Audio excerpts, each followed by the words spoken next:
Next target miss হয় না। হাসনাত আব্দুল্লাহর মাথাটা একটু দেখে রাখিস। আর বর্ডার ক্রস করা কোনো ব্যাপার না, প্রশাসন আমাদের হাতে আছে, টাকা সব। ছেলেরা বলল আমাদেরকে কোটা সংস্কার চাই, কোটাকে সংস্কার করতে হবে।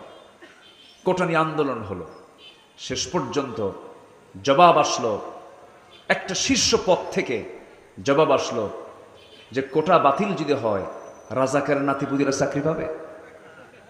বলেন তো এই যে কথাটা, এর মধ্যে কি আমিত্ব আছে কিনা বলেন, অহংকার আছে কিনা বলেন, অহংকার আছে না নাই? আমি বঙ্গবন্ধুর কন্যা, অমক তমক, মনে হয় দেশটা তারা ভেবেছিলেন তাদের পৈতৃক সম্পত্তি। আসতে কোন কেন যা মনে করেছেন তাই করতে চাইছেন, কিন্তু না। আমি তো অহংকার যখন কারো ভিতরে ঢুকে পড়বে ভাববেন যে তার পতন খুব নিকট। সবকিছুকে কাকতালীয়। জুলাই বিপ্লবের নায়কদের নিশ্চিহ্ন করার এই আমরা দিন উদার হব, জোরে বলি ইনশাআল্লাহ। আর যদি হয়ে থাকে তাহলে কেন রাস্তার ফকির ও কার বান্দা, কর্মকর্তারা সবচেয়ে আসতে বলবেন না কার বান্দা, সেই ফকিরকে ফকির ভেবে আন্ডার এস্টিমেট করবেন না। জানলে আপনি আপনি ইমানদার হতে পারবেন। করা যাক। আমাদের কি আল্লাহ তাআলা কাকে কেমন করে কবুল করবেন বলা বড় মুশকিল। ওয়ালা তুসাইর খাদ্দাকা লিন-নাসি ওয়ালা তামশি ফিল আরদি মারহা। মানুষকে এড়িয়ে যেও না, মানুষকে আন্ডার এস্টিমেট করো না। সম্পদের আধিক্য দেখে একজনকে দাম দিবা, সম্পদ কম, গরিব মানুষ রিক্সা চালায়, ভ্যান চালায়, তুমি তাকে কম গুরুত্ব দিবা না। না, ইমানদারের চোখে সেই লোকটা ওই ধনী লোকটার মধ্যে তফাৎ নাই, বরঞ্চ ইমানদার ব্যক্তি ইমানদার ব্যক্তিকে প্রাধান্য দেবে। জোরে বলি সুবহানাল্লাহ। আমার নবীজি একদিন বসে আছেন, কাফের মুশরিকরা, দামি দামি নেতাগুলো, সমাজে তাদের বিশাল মর্যাদা, ওই কুরাইশদের বড় বড় লিডারগুলো নবীর সামনে এসে যখন বসে পড়েছে, আমার নবীর সামনে একজন অন্ধ সাহাবী, কি সাহাবী বলেন, অন্ধ সাহাবী নবীর সামনে এসে কথা বলতে চান। আমার নবীজি ওই কাফেরদেরকে বেশি প্রাধান্য দিচ্ছিলেন, গুরুত্ব দিচ্ছিলেন। আল্লাহ তাআলা সঙ্গে সঙ্গে আয়াত নাজিল করে রাসূলকে জানিয়ে দিচ্ছেন, আবাসা ওয়া তাওয়াল্লা আন জাআহুল আ'মা ওয়া মা ইউদরিকা লাআল্লাহু ইয়াযাক্কা। জোরে বলি আল্লাহু আকবার। ওই অন্ধ লোকটা আপনার সামনে আসলো, সে আমার কাছে বেশি দামি। আমার আল্লাহর কাছে কোনো বংশ, কোনো সম্পদ, কোনো নেতা, কোনো মন্ত্রী, কোনো গোত্র নেতা আল্লাহর কাছে দামি নয়। কোনো ধলা, কোনো সুন্দর চেহারা আমার আল্লাহর কাছে সবচেয়ে দামি নয়। আল্লাহর কাছে কে দামি? ইয়া আইয়ুহান নাসু ইন্না খালাকনাকুম মিন যাকারিন ওয়া উনসা وجعلناكم شعوبا وقبائل لتعارفوا إن أكرمكم عند الله أتقاكم। জোরে বলুন আল্লাহু আকবার। আমি তোমাদেরকে এক নর এবং এক নারী থেকে সৃষ্টি করেছি, আদম হাওয়া থেকে বিভিন্ন গোত্রে ভাগ করেছি, ভাষা দিয়েছি, বর্ণ দিয়েছি, যেন তোমরা একে অপরকে চিনতে পারো। তবে আমার কাছে সেই লোকটাই সবচেয়ে বেশি দামি, সবচেয়ে বেশি সম্মানিত, যে বান্দা আমি আল্লাহ আমাকে বেশি ভয় করে। জোরে বলি সুবহানাল্লাহ। আমরা বেশি মহব্বত করব কাকে? আসতে বলবেন না, কাকে? জোরে বলেন কাকে? আমার বন্ধু এক নাম্বার কে? আল্লাহ তাআলা। এই জন্য আমার বন্ধুগণ, সে আল্লাহর পরামর্শ আমরা নেব। আল্লাহ বলছেন এই গুণগুলো নিয়ে আসো। কি গুণ নিয়ে আসবে? সূরা হাসাবের শেষ দিক থেকে আমি তেলাওয়াত দিয়ে শুরু করেছি। মহান রব্বুল আলামিন বলেন, ইয়া আইয়ুহাল্লাযীনা আমানু তাকুল্লাহা ওয়া কুলু কাওলান সাদীদা يصلح لكم أعمالكم ويغفر لكم ذنوبكم ومن يطع الله ورسوله فقد فاز فوزا عظيما। জোরে বলুন আল্লাহু আকবার। সূরাতুল আহজাব আয়াত নম্বর ৭০। মহান রব্বুল আলামিন ইমানদারকে লক্ষ্য করে বলছেন, ইমানদারেরা তোমরা আল্লাহকে বেশি করে ভয় করো, এবং তোমরা যখন কথা বলতে যাবে সাবধান হয়ে কথা বলবে। ওয়াকুলু লিন্নাসি হুসনা ওয়াকুলু কাওলান সাদীদা, সুন্দর করে কথা বলো, সোজা সাপটা কথা বলো, পেঁচ লাগায় কোনো কথা বলো না। সমাজে পেচুক কথা বলে এমন কিছু লোক আছে না নাই বলেন? ওদের মধ্যে কোনোদিনই স্পষ্ট কথা খুঁজে পাওয়া যায় না। ভাই তুমি কি কলার ওয়াজ যাবা? কাজ তো বহু, এই ওই ওই ওই ওই যাবে কিনা উত্তর পাওয়া যায় না, আছে কিনা বলেন? কিন্তু সরল লোক যারা এক কথায় কথা শেষ করে দেয়, সোজা সাপটা কথা আল্লাহ রাব্বুল আলামিন বলতে বলেছেন, প্যাঁচমুচ না করে সোজা সাপটা কথা বলো, হক কথা বলো, সোজা কথা বলো, সুন্দর করে কথা বলো, প্যাঁচ লাগায় কথা বলতে যেও না। আল্লাহ রাব্বুল আলামিন সত্য কথা বললে পরে তার পুরস্কারের ঘোষণাও তিনি সঙ্গে সঙ্গে দিয়েছেন। আল্লাহ বলছেন সত্য কথা যদি বলতে পারো, ইউসলিহ লাকুম আ'মালাকুম ওয়া ইয়াগফির লাকুম যুনুবাকুম ওয়া মান ইউতি'ইল্লাহা ওয়া রাসূলাহু ফাকাদ ফাযা ফাওজান আযীমা। সত্য কথা যদি তোমার জিহ্বা থেকে বের হয়, তোমার জীবন অর্জিত যত আমল তুমি করেছো, আমলগুলো যদি কোনো বেঠিক হয়ে থাকে, যদি কোনো সমস্যা হয়ে থাকে, আমি আল্লাহ রাব্বুল আলামিন নিজ গুণে তোমার ভুল আমলগুলো আমি আল্লাহ ঠিকঠাক করে তোমার আমলগুলো আমি জান্নাতের উপযোগী করবো। যেরকম সুবহানাল্লাহ, জান্নাতের কারণ বানায় দেব। এবং তোমার জীবনে যত তুমি গুনাহ করেছো সমস্ত গুনাহগুলো মাফ করে দেব। আল্লাহ পাক বলছেন, বান্দারে এই জন্য তোমার দায়িত্ব হলো জিহ্বাটা সুন্দর করে তুমি রাখবা, হারাম কিছু খাবা না, হারাম কিছু বলবা না, হারাম কিছু খাবা না, মিথ্যা কোনো কথা বলবা না, হারাম কাজে নিজেকে জড়াবে না, হারামকে বর্জন করে চলবে। আল্লাহ রাব্বুল আলামিন তোমার জিহ্বা যদি হারাম মুক্ত হয়ে থাকে, ওই জিহ্বা দিয়ে যে দোয়াটাই করবে সেই দোয়া আল্লাহর দরবারের সঙ্গে সঙ্গে মঞ্জুর হয়ে যাবে। জোরে বলে সুবহানাল্লাহ। কিন্তু আজকে সমাজে সত্য কথা বেশি না মিথ্যা কথা বেশি? যদি বলি মিথ্যার দিক থেকে সবচেয়ে বেশি মিথ্যা কথা বলে এ দেশের কোন শ্রেণীর মানুষ বলেন? কারা বেশি মিথ্যা কথা বলে একটু বলেন না? শিক্ষকরা নাকি? কারা কারা বেশি মিথ্যা কথা বলে? আমি কিন্তু বলি নাই। এমন নাম, এমন লোকের নাম নিলেন, এ তো বেকায়দা। শুনছেন শুনছেন কি আপনারা? কারা কারা বেশি মিথ্যা কথা বলে? দেখছেন, আমি কিন্তু বলি নাই, বললেন কিন্তু আপনারা। আমার বক্তব্য কিন্তু এটা না। আমি প্রশ্ন করেছি, উত্তর আপনারা দিলেন। তাহলে বক্তব্য কি আমার হলো না আপনাদের হলো? আপনাদের। তাহলে আপনাদের দৃষ্টিতে এই দেশে যত শ্রেণী পেশার লোক আছে, এর মধ্যে সবচাইতে বেশি মিথ্যা কথা বলে, মিথ্যা ওয়াদা করে কারা বেশি? দেশ চালায় কারা? নেতারা। তাহলে মিথ্যা কথা বেশি বলে নেতারা। আমি একটু নেতা একটু আসতে কইলাম, আপনারা বললেন তো হ্যাঁ তাই তো। এই 54 বছরে যত ওয়াদা আমরা শুনেছি, ওয়াদা কি পূরণ হয়েছে? আগামী সরকার ক্ষমতায় আসলে পরে মদিনার সনদে দেশ চালাবো। মদিনার সনদে দেশ চালায় নাই, মোদির সনদে দেশ চালিয়েছিল। দুঃখ, শুধু ওয়াদাই করে, কত অভিনয়। আমাদেরকে আবার বলে আমরা নাকি ধর্ম ব্যবসা করি। অভিনয়টা কি? নির্বাচন যখন আসে নতুন নতুন টুপি মাথায় ওঠে। আমি কি ভুল বলছি? হাতে তসবি আসে, মাথায় পট্টি আসে, হজ করতে যায়, মাথা থেকে পা পর্যন্ত শুধু সাদা কাপড়, জায়নামাজ নিয়ে আসরের এক ওয়াক্ত নামাজ 4 বার পড়ে। কয়বার পড়ে? 4 বার পড়ে। তাহলে ধর্মের ব্যবসা তো তারাই করে। নির্বাচন আসলে টুপি পড়ে, আর নির্বাচন চলে গেলেই গাজার আসরে বসে থাকে, নাইট ক্লাবে নারী নিয়ে বসে থাকে। এই বিকৃত আওয়াজ আবার কে করলো? কেটা? আচ্ছা না বাবা, আওয়াজ যদি একটু মিল না হয়, একটু পরিবেশটা একটু নষ্ট হয়ে যায়, একটু চুপ থাকলে ভালো মনে হয়, তাই না? জি ঠিক আছে। তারও তো শখ হয় যে আমি একটু আওয়াজ দেই, তার শখ হয় না? শখ হয়।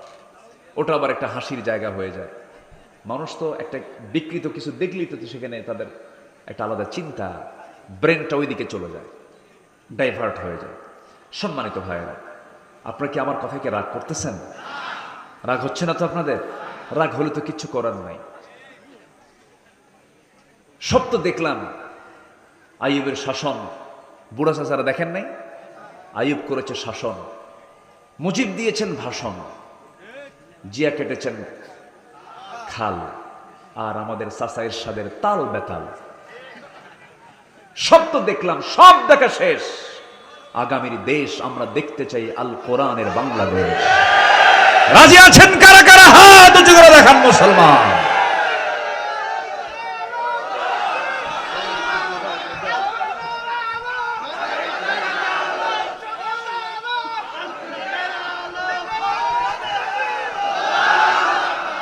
আল্লাহ কবুল করুন, জোরে বলি আমিন, আরো জোরে আমিন। সম্মানিত ভাইয়েরা, আমি কোরআনে কারীমের যে আয়াতগুলোকে সামনে রেখে কথা বলতে চাচ্ছি।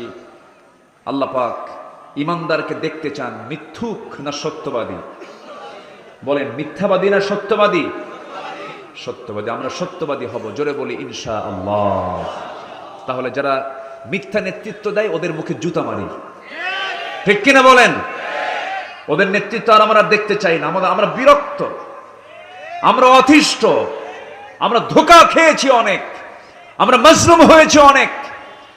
আমার দেশের প্রবাসীরা, আজকে মাহফিল কাদের নিয়ে? এই প্রবাসীরা হাড় ভাঙ্গা পরিশ্রম করে অর্থগুলো দেশে পাঠায়, কৃষি কাজ করে কৃষকরা দেশের অর্থনীতিকে সামনের দিকে আগায় দেয়। গার্মেন্টস শ্রমিকরা সীমিত বেতনে শ্রম দিয়ে দেশের অর্থনীতিকে চাঙ্গা করে তোলে। সবাই মূর্খ, অশিক্ষিত, এরা দেশকে আগায় দিল, আর কলমের খোঁচা দিয়া বিসিএস ক্যাডার হয়ে দেশের সম্পদ সবগুলো লোপাট করে দেশ থেকে পাচার করলো। ওরা আমাদের বন্ধু নয়, দুশমন, শত্রু আমাদের, ঠিক কিনা? রাগ করছেন? এই জন্য আমরা সততার সঙ্গে থাকবো, জোরে বলি ইনশাআল্লাহ। সত্যবাদীর সঙ্গে আমরা বন্ধুত্ব গড়ব, জোরে বলি ইনশাআল্লাহ। সত্য আছে যেখানে আমরা আছি সেখানে আমরা সত্যকে লালন করবো। আল্লাহ কবুল করুন, জোরে বলি আমিন, আরো জোরে বলি আমিন। আমার বন্ধুগণ, সত্যবাদিতা বড় একটা গুণ। একজন ব্যক্তির কথা মনে পড়ে গেল, নাম শুনেছেন সবাই আমার দেশে এখন এই মুহূর্তে। মুরিদ বেশি না পীর বেশি? হ্যাঁ, পীর বেশি, পীরই বেশি, বহু পীর। এত পীর থাকার পরও সুদ বন্ধ হয় না, এত পীর দরবার থাকার পরও ঘুষ বন্ধ হয় না, জেনা বন্ধ হয় না, ব্যভিচার বন্ধ হয় না। আমার দেশে বহু পীরের দরবার, কিন্তু একজন পীরের নাম আমার মনে আসলো এই মুহূর্তে, আব্দুল কাদের জেলানী। নাম শুনেছেন তো? তিনি ছিলেন পীরদের পীর। আবার তার ব্যাপারেও আবার বাজে কথা কেউ বলে। এক ওয়াজে সেদিন শুনলাম, কে যেন বলল, রসুল যেদিন মেরাজে যান, বোরাকে উঠবেন, বোরাকে ওঠার সময় আমার রসুল করলেন কি, আব্দুল কাদের জেলানির ঘাড়ের উপর পা দিয়ে বোরাকে উঠছিলেন।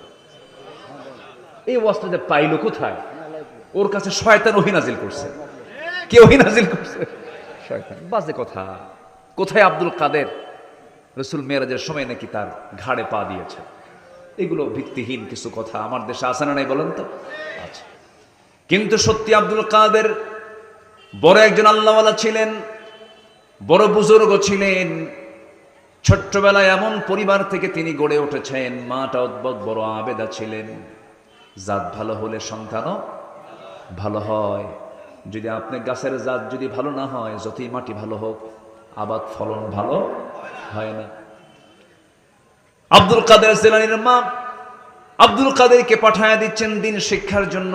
অনেক দূরে চলে যাবে। ছোট শিশু আব্দুল কাদের পাশে বসে চোখের পানি ফেলে দোয়া করে বলছে, আল্লাহ আমার আব্দুল কাদেরকে বড় আল্লাহওয়ালা বানাও। সন্তানকে ডাক দে বলে, বাজান রে, আমার পারিবারিক জীবন থেকে আমি তোমাকে একটা নাসিহা করব আমি আজকে। সেটা হলো, জীবনের যে প্রান্তেই থাকো না কেন, জিহবা থেকে কখনো এক চুল পরিমাণ মিথ্যা কথা তুমি বের করবা না, কখনো মিথ্যা কথা বলবা না। এই আমলটা নিয়ে এই নসিহা নিয়ে ছোট্ট আব্দুল কাদের মার কাছ থেকে বিদায় নিয়ে রওনা দিয়েছে। মাঝপথে বড় একটা বিপদ হয়ে গেল, ডাকাতি শুরু হয়ে গেছে। আমার দেশেও ডাকাতি আছে না নাই? আসতে বলবেন না, আছে না নাই? ডাকাতি আছে। ওই ডাকাত দলের সদস্যরা রাস্তা আটকিয়ে দিয়ে যার কাছ থেকে যা কিছু পাচ্ছে সব নিয়ে নিচ্ছে, আঘাত করতেছে। আব্দুল কাদের সামনে পড়ে গেছেন। জিজ্ঞাসা করার আগেই পকেট থেকে বেশ কিছু স্বর্ণ মুদ্রা তিনি বের করে ডাকাতদের হাতে দিয়ে দিচ্ছেন। ডাকাতরা বলছে ছোট্ট ছেলেকে লক্ষ্য করে, এই ছোট্ট ছেলে, কিছুই বললাম না, চাইলাম না, তেমন কিছু বললাম না, শুধু বললাম কি আছে সব বের করে দিলা, এর কারণটা কি? ছোট্ট আব্দুল কাদের বলে, ও চাচারা, আমার আম্মার নসিহাত হলো আমি যেন কখনো মিথ্যা কথা না বলি। তোমরা আমাকে যে প্রশ্ন করেছো সঙ্গে সঙ্গে আমি আমার সমস্ত টাকা পয়সা বের করে দিয়েছি। ডাকাতদের চোখে পানি চলে এলো, তীব্র প্রতিক্রিয়া সৃষ্টি হয়ে গেল। চোখের পানি ফেলতে ফেলতে বলছে, হারে আমাদের জীবনের মোড়টা চেঞ্জ করে দিয়েছে ছোট্ট তুমি আব্দুল কাদের। আমরা আমাদের ডাকাতির সমস্ত কাজ ফেলে দিয়ে আজকে থেকে আমরা সত্যবাদীদের অন্তর্ভুক্ত হয়ে গেলাম। যেরকম সুবহানাল্লাহ। আমার বন্ধুগণ, সত্যকে লালন করতে হবে, হককে লালন করতে হবে। সত্যবাদিতার ফলাফল বড় সুন্দর ফলাফল। সত্যবাদিতা যার মধ্যে থাকবে সে জান্নাতের রাস্তায় লাইনে চলে যাবে। as-sidqu ইয়াহদি ইলাল বির ওয়াল বিররু ইয়াহদি ইলাল জান্নাহ। সত্য মানুষকে পুণ্যের দিকে নেয়, পুণ্য মানুষকে জান্নাতের দিকে নিয়ে যায়। আর মিথ্যা এমন একটা জিনিস, মিথ্যা সব জ্বলে করে সারখার করে দেয়। মিথ্যার কাছে আমরা যাব না। এই জীবনে আমরা যত মানুষের গুণ দেখেছি, একজন মানুষের গুণের কথা যদি বলতে যাই, বলুন তো কোন ব্যক্তির জীবনে একটা মিথ্যা কথাও নাই? কোন ব্যক্তি বলেন? মুহাম্মদ সাল্লাল্লাহু। তিনি কি একটা মিথ্যা কথা বলেছেন কখনো? তিনি কি শাসন করেন নাই? তিনি কি দেশ চালান নাই? তিনি কি রাষ্ট্র চালান নাই? তিনি কি সমাজ চালান নাই? তিনি কি আইন বিচার করেন নাই? সবই করেছেন। মিথ্যা দিয়া না সত্য দিয়া? মিথ্যা দিয়া না সত্য দিয়া? সত্য দিয়া। মিথ্যার ধারে বসে যাওয়া যাবে না। সত্য নিয়ে আমরা লড়তে চাই, সত্য নিয়ে আমরা থাকতে চাই, সত্যের উপর আমরা অটল থাকতে চাই। এক নম্বরে চলে গেল, আসুন আমরা 2 নম্বরে চলে যাই। আল্লাহ রাব্বুল আলামিন বলছেন আর একটা গুণ তোমরা অর্জন করবে, সেটা হচ্ছে আমানতদারিতা। আমানতদারিতা অত্যন্ত বড় একটা গুণ। আল্লাহ রাব্বুল আলামিন সূরাতুন নিসা 58 নম্বর আয়াতে বলছেন, ইন্নাল্লাহা ইয়া'মুরুকুম আন তু'আদ্দুল আমানাতি ইলা আহলিহা ওয়া ইযা হাকামতুম বাইনান নাসি আন তাহকুমু বিল আদল ইন্নাল্লাহা নি'ম্মা ইয়া'ইযুকুম বিহি। আল্লাহ রাব্বুল আলামিন আমানত রক্ষার জন্য বারবার বান্দাকে বলছেন আমানতটাকে কখনো খেয়ানত করবে না। ইমানদারের যত গুণ আছে এর মধ্যে অন্যতম গুণ হলো আমানত কখনো খেয়ানত করবে না, ওয়াদা কখনো ভঙ্গ করবে না। ওয়াল্লাযীনা হুম লিআমানাতিহিম ওয়া আহদিহিম রাউন ওয়াল্লাযীনা হুম আলা সালাওয়াতিহিম ইউহাফিযুন أولئك هم الوارثون الذين يرثون الفردوس هم فيها خالدون جل الله أكبر। ইমানদার কারা? যারা আমানত ঠিক রাখে। ইমানদার কারা? যারা ওয়াদা ঠিক রাখে। ইমানদার কারা? যারা নামাজের ব্যাপারে যত্নশীল হয়, হেফাজতকারী হয়। আল্লাহ বলছেন এই সমস্ত গুণগুলো অর্জন করবে, আমি আল্লাহ তোমাকে জান্নাতুল ফেরদাউসের ওয়ারিস বানায় দেব। জোরে কোন সুবহানাল্লাহ। রাষ্ট্র ক্ষমতা যিনি পান তার একটা আমানত, এটা ঠিক কিনা বলেন? রাষ্ট্রের ক্ষমতায় যিনি থাকেন এটা কি আমানত না? একটা আমানত। পৃথিবীতে যত রাষ্ট্রনায়কের নাম আমরা শুনেছি, একজন রাষ্ট্রনায়কের নাম ইতিহাস অমর হয়ে আছে। গোটা পৃথিবীর রাষ্ট্র শাসকদের জন্য, শাসক গোষ্ঠীর জন্য বড় একটা মডেল। ইসলামের দ্বিতীয় খলিফা, অর্ধ পৃথিবীর শাসনকর্তা, তার নাম কি বলেন? কে? ওমর রাদিয়াল্লাহু তাআলা আনহু। শাসকদের তিনি মডেল। শাসন কেমনে করতে হয় তিনি তা বাস্তবে রূপ দিয়েছেন। ওমরে ফারুক কয় নম্বর খলিফা? 2 নম্বর। বহুদিন আগে, প্রায় আমি এই মেসালটা দিই, বহুদিন আগে এক মাহফিলে বললাম, ওমরে ফারুককে চিনেন কে? সামনে থেকে এক ছেলে দাঁড়ায় বলে, হুজুর আমি চিনি। কে? আমাদের বাড়ির দোতলায় ভাড়া থাকে। তো এই বললাম যে ভালো, খুব সুন্দর জবাব তুমি দিয়েছ। ওর বুদ্ধি যত, উত্তরও ততটুকু সে দিয়েছে। এই ওমর দোতলায় ভাড়া থাকা ওমর না, এই ওমর হচ্ছে জান্নাতের সংবাদ প্রাপ্ত একজন সাহাবী। জোরে কোন সুবহানাল্লাহ। তার কবরটা দেখে আসলাম এইটুকু একদিন আগে। তার কবরটা ওই জায়গায় থাকার কথা ছিল না। তিনি যে কবরে শুয়ে আছেন এই কবরটা তার হওয়ার কথা ছিল না। প্ল্যান ছিল ভিন্ন, কিন্তু হয়ে গেছে। কেমন করে? আমার নবীজির ইন্তেকাল হয়েছে মক্কায় না মদিনায়? বলেন তো। মদিনায়। বলেন কোথায়? বলেন একটু বলেন। মদিনায়। জন্ম নিয়েছেন কোথায়? মক্কায়। মৃত্যুবরণ করেছেন মদিনায়। নবীর শহরটা হয়ে গেছে পরে কোনটা? মদিনা। কিন্তু আসল শহর, জন্মস্থান ছিল কোথায়? মক্কা।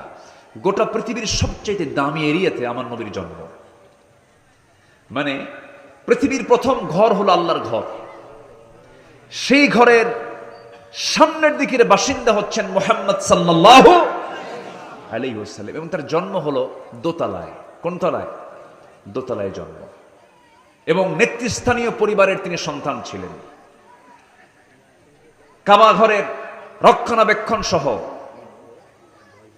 চতুর্দিকের গোত্রীয় নেতৃত্বের দিক থেকে তার দাদা ছিলেন অন্যতম আব্দুল মুত্তালিব। ধনী পরিবারের শাসক গোষ্ঠীর নেতৃস্থানীয় একটা গোষ্ঠীতে তার জন্ম হয়েছিল। বিখ্যাত কোরাইশ বংশে তার জন্ম ছিল। এবং পৃথিবীর সবচেয়ে দামি একটা প্লেসে তার জন্ম। মক্কা গেলে টের পাবেন, যারা মক্কা গিয়েছেন তারা বোঝেন যে হ্যাঁ এই জায়গায় আমার নবীজির জন্মস্থান। রসুল কিন্তু গ্রামীণ জনপদের লোক ছিলেন না, রসুল ছিলেন টাউন, একদম মেইন একটা জনপদের তিনি মানুষ ছিলেন। যেরকম আল্লাহু আকবার। মক্কা মুকাররমার একদম হারাম আল কাবাতুল মুশাররাফা, এই কাবার ঠিক দরজার ঠিক বরাবর পূর্ব দিকের বাসিন্দা তিনি। আমার নবীজি জন্ম নেন যে সময়, সে সময় ওই কাবা ঘরের ভিতরে ফাঁকা ছিল না মূর্তি ছিল? বলেন, ফাঁকা ছিল না মূর্তি ছিল? মূর্তি দিয়ে ভরা। পৌত্তলিকতার প্রীতি ছিল তাদের মধ্যে প্রবল ভাবে। আমার নবীজির জন্ম হলো, জন্মের একটা ব্যাখ্যা আমার নবীর আপন চাচা আবু তালেব একদিন বলছে, মুহাম্মদ ভাতিজা, আমি তোমার জন্মের পরপর কিছু জিনিস দেখেছি, কিছু বিষয় লক্ষ্য করেছি, এটা সত্য না মিথ্যা আমি কি বলবো? মুহাম্মদ তুমি কি বলতে পারবে? চাচা বলেন তো। নবুয়তের পর আবু তালেব বলেন, মুহাম্মদ শোনো, তুমি যেদিন জন্ম নাও, জন্ম নেওয়ার ঠিক 3 দিন পর আমি তোমাকে দেখার জন্য তোমাদের বাড়িতে চলে গেলাম। বাড়িতে যাওয়ার পরে দেখি তোমার মা কান্নায় ভেঙ্গে পড়ছে, তোমার মা তোমাকে কোলে নেয় না।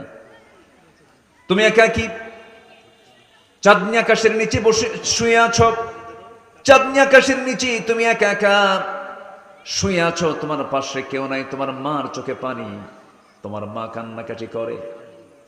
তোমার মা তার স্বামীকে হারিয়েছেন, স্বামীর বিরহ তাকে কষ্ট দিচ্ছে। আমি এই যে লক্ষ্য করলাম, কিন্তু লক্ষ্য করে দেখছি আরেকটা বিষয়, সেটা হলো তুমি যখন একাকী শুয়েছিলা সেই সময় আকাশের চাঁদের দিকে তুমি তাকায় তাকায় কি যেন গুনগুন করে কথা বলছো। তোমার ডান হাত যদি একটু ডান দিকে নড়ে যায়, আমি দেখতে পেলাম চাঁদটাও ডান দিকে নড়ে যায়। তুমি যখন তোমার 2টা হাত যখন বাম দিকে নাও, চাঁদটাও বাম দিকে চলে যায়। আবার যখন তুমি তোমার হাতটা নিয়ে নিচের দিকে নেমে আসো, চাঁদটা তোমার কাছাকাছি চলে আসে। তোমার হাতও নড়ে, চাঁদও নড়ে আকাশের। আমি কি ভুল দেখেছি না ঠিক দেখেছি? আমাকে বলো তো মুহাম্মদ।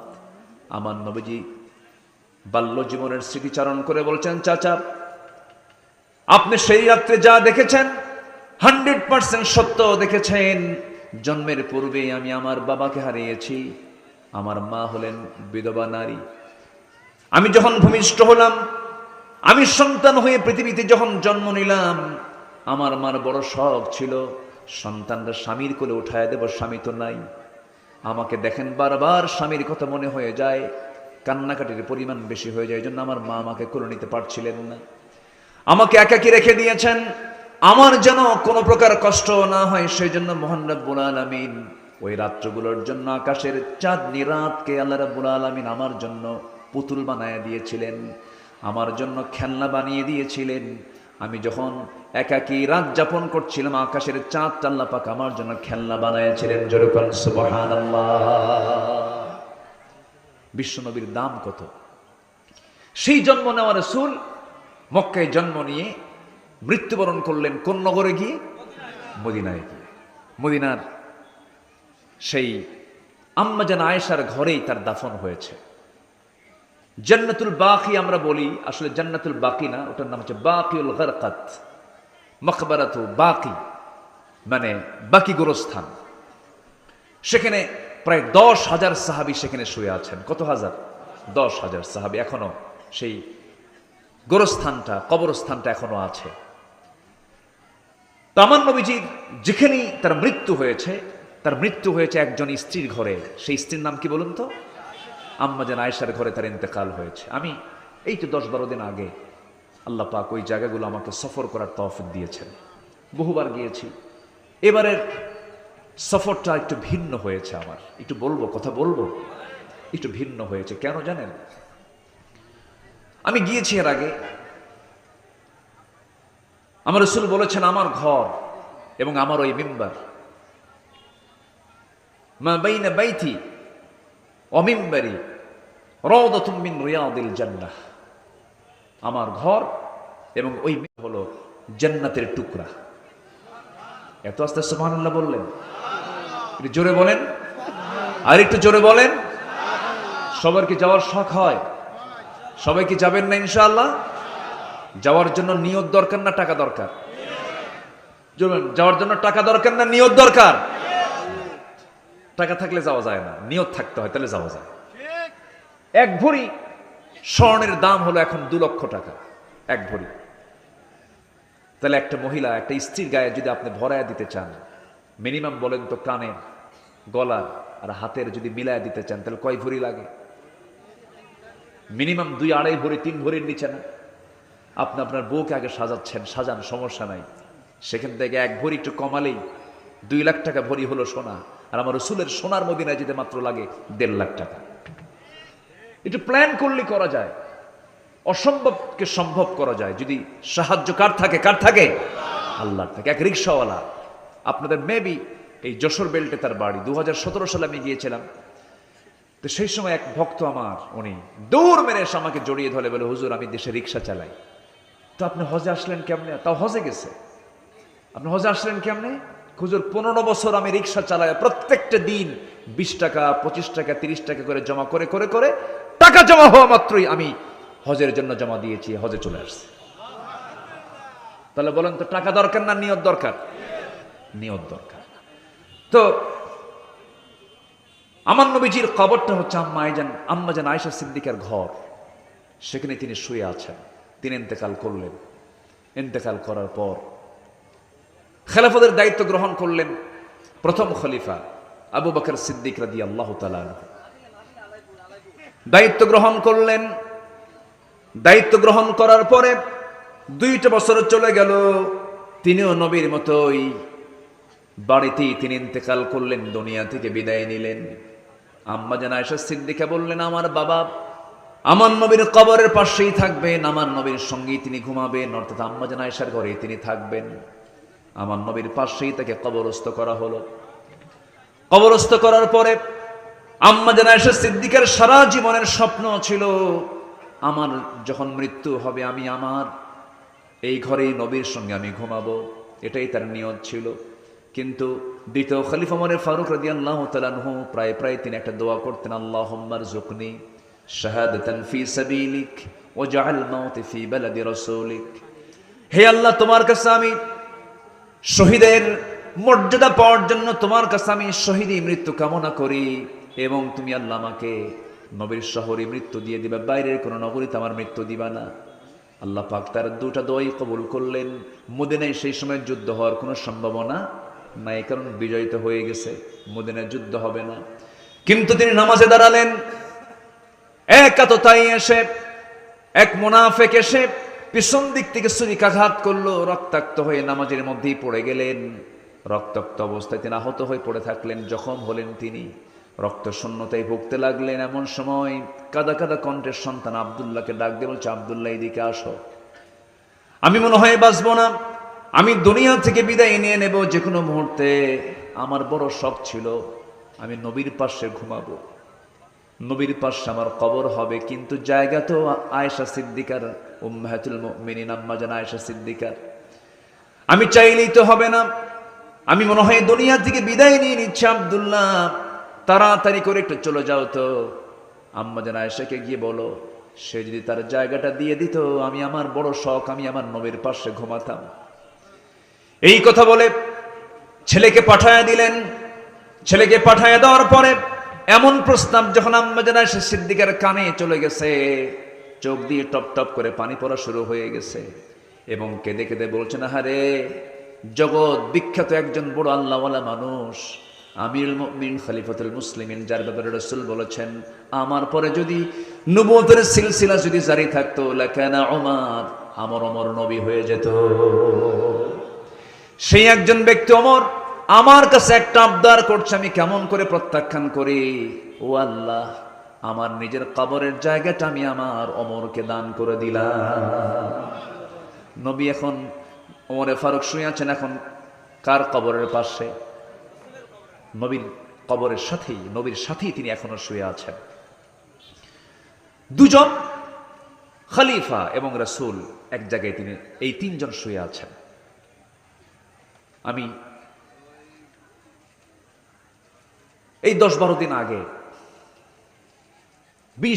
20 সেপ্টেম্বর, গত 20 সেপ্টেম্বর আমি রাত 3টার দিকে মসজিদে নববীর ভিতরে ঢুকলাম।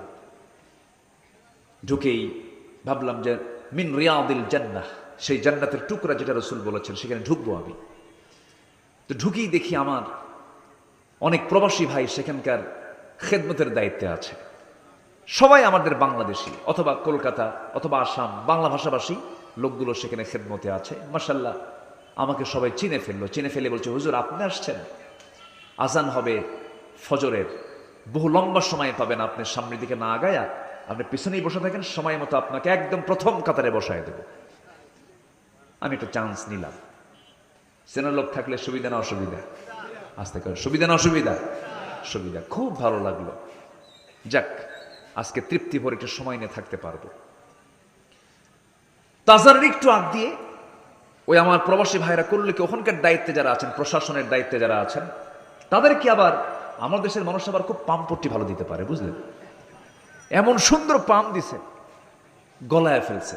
জানেন আমাদের দেশ থেকে একজন শায়েখ আসছে, লক্ষ লক্ষ মানুষ তার মাহফিল হয়, খুব সুন্দর আলোচনা করে, হুজুর আমরা তার হুজুরের খুব ভক্ত, এরকম করে ওই অফিসারকে গলায় ফেলছে।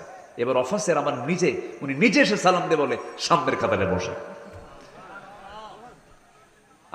আল্লাহ পাক আমাকে এবার একটু সুযোগ দিয়েছেন, একদম মিন রিয়াদিল জান্নাহ, আমার নবীর ঘর অর্থাৎ কবর এবং মিম্বার, নবীর ঘরের সাথে যে ওয়ালটা আছে ওয়ালের সাথেই আমাকে তারা বসায় দিল। প্রথম কাতারে বসলাম, শুধু যার সামনে ফাঁকা ওটা হচ্ছে ইমামের কাতার। ইমামের কাতারে কি আর কেউ দাঁড়ায়? দাঁড়ায় না। বসে থাকলাম। আমি যে দোয়াটা করেছি ওই জায়গায়, 1 নম্বর দোয়া হলো, আল্লাহ পৃথিবীতে যে মুসলমানগুলো না খেয়ে আছে, আল্লাহ খাবারের ব্যবস্থাটা করে দাও। কারণ ওরা যদি মামলা দেয় আমরা জবাব দেব কি? ছোট্ট একটা শিশু সেদিন শুনতে পাচ্ছি, সে বলতেছে, আল্লাহ তোমার এই আকাশের নিচে কত মুসলমান শুনেছি, কোন মুসলমান তো আমাদেরকে এক চুল পরিমাণ খাদ্য নিয়ে আমাদের সামনে দাঁড়ালো না। আল্লাহ তোমার এই বিশাল দুনিয়ায় না খেয়ে মারা যাচ্ছি, আল্লাহ আমাদের মৃত্যু তাড়াতাড়ি দিয়ে দাও। শুনেছি জান্নাতে নাকি বহু খাবার আছে, মরে গিয়ে তোমার জান্নাতে গিয়ে খাবো। বলেন এই করুণ আর্তনাদ যদি আমরা সেই এলাকার বাসিন্দা হতাম, বুঝতাম যে কি কষ্ট, কি যন্ত্রণা। আমরা মুসলিম বিশ্বের যারা শাসক আছেন তাদের প্রতি আমরা আহ্বান জানাই, বৃহত্তর স্বার্থে গোটা মুসলিম ঐক্যকে বৃদ্ধি করার দরকার আছে না নাই? বলেন তো, মজবুত করার দরকার আছে না নাই? আছে। আজকে যদি আমরা একতার বন্ধনে যদি আবদ্ধ হতে পারতাম, বেশি না 10টা মুসলিম কান্ট্রি যদি এক হতো, গোটা পৃথিবীর কল কবজার হতো আজকে মুসলমানেরা। কিন্তু বড় দুঃখের বিষয়, আজকে মুসলমান শাসকের পর্যায়ে না শাসিতের পর্যায়ে? শাসিত, শাসক সেই লেভেল আজকে মুসলমান না, খালি তেল মারে। কি মারে? খালি তেল মারে, পাম্পট্টি দেয়। সম্মানিত ভাইয়েরা, সেই ওমরে ফারুক রাদিয়াল্লাহু তাআলা আনহু তার জীবন নিয়ে কথা বলতে নিয়ে ওইদিকে একটু চলে গিয়েছিলাম। তিনি ছিলেন একজন শাসক, কিন্তু খেয়ানতকারী না আমানতদার? বলেন বলেন, খেয়ানত না আমানত? আমানত। কি শাসক তিনি ছিলেন, কি জবাবদিহিতা তার মধ্যে কাজ করত। সাইয়েদনা ওমর ফারুক রাদিয়াল্লাহু তাআলা আনহু আবেগ আপ্লুত হয়ে একদিন বলে ফেললেন, ও আমার ভাইয়েরা শোনো, ফোরাত নদীর তীরে যদি একটা কুকুর অনাহারে মারা যায়, ইরাকে রাস্তা খারাপের কারণে উটের পা যদি গর্তের মধ্যে পড়ে গিয়ে উটের পা যদি ভেঙে যায়, কুকুর কেন মারা গেল, উটের পা কেন ভেঙে গেল, এটার জন্য জবাবদিহিতা করতে হবে আমার আল্লাহর আদালতে। মানুষ তো দূরেই থাকলো, প্রাণীগুলোকে নিয়েও তারা চিন্তা করেছেন কোনো প্রাণীরও যেন কোনো কষ্ট না হয়। রাত গভীর হয়ে যেত, সবাই ঘুমের মধ্যে পড়ে থাকতো। সাইয়েদনা ওমর ফারুক যেদিন থেকে শাসন ক্ষমতা হাতে নিয়েছেন, সেদিন থেকে মৃত্যুর দিন পর্যন্ত একটা রাত তিনি তার পিঠটাকে বিছানার সঙ্গে আলিঙ্গন করতে দেন নাই, বিছানায় তিনি যান নাই।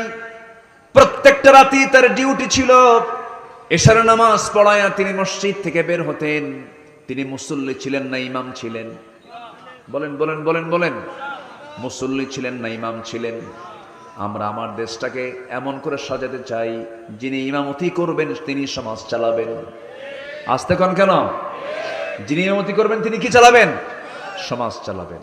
ইমাম এবং সমাজ, ইমামকে যদি সমাজের দায়িত্ব দেওয়া হয়, তাহলে সেখানেই বিশ্বাস করা যাবে, সেখানে একটা সুখের গন্ধ আমরা অবশ্যই পেয়ে যাব। ঠিক কিনা বলেন? আমরা ইমামদেরকে শুধু নামাজের নেতৃত্বে দেখতে চাই না, প্রত্যেকটা ইমামকে আমরা দেখতে চাই সমাজের নেতৃত্বে ইনশাআল্লাহ। ওমর ফারুক রাদিয়াল্লাহু তাআলা নামাজ পড়ালেন।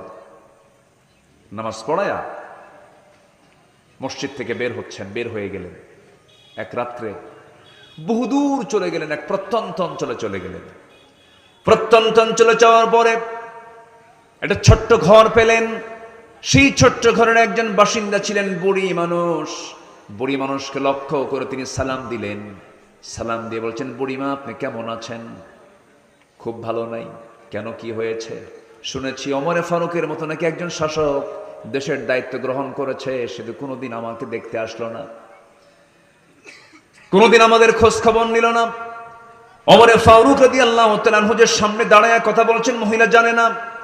এবার তিনি বলছেন, ও বুড়িমা এত দূর কেমন করে আসবে? বড় কষ্টের জায়গা, অনেক দূরের জায়গা, এটা আসা তো সহজ বিষয় নয়। এবার বুড়ি মহিলা জবাব দিচ্ছে, যদি এটা কঠিন মনে হয়, খলিফা ওমরের দায়িত্ব গ্রহণ করার কি দরকার ছিল? কি কথা কি বুঝতেছেন?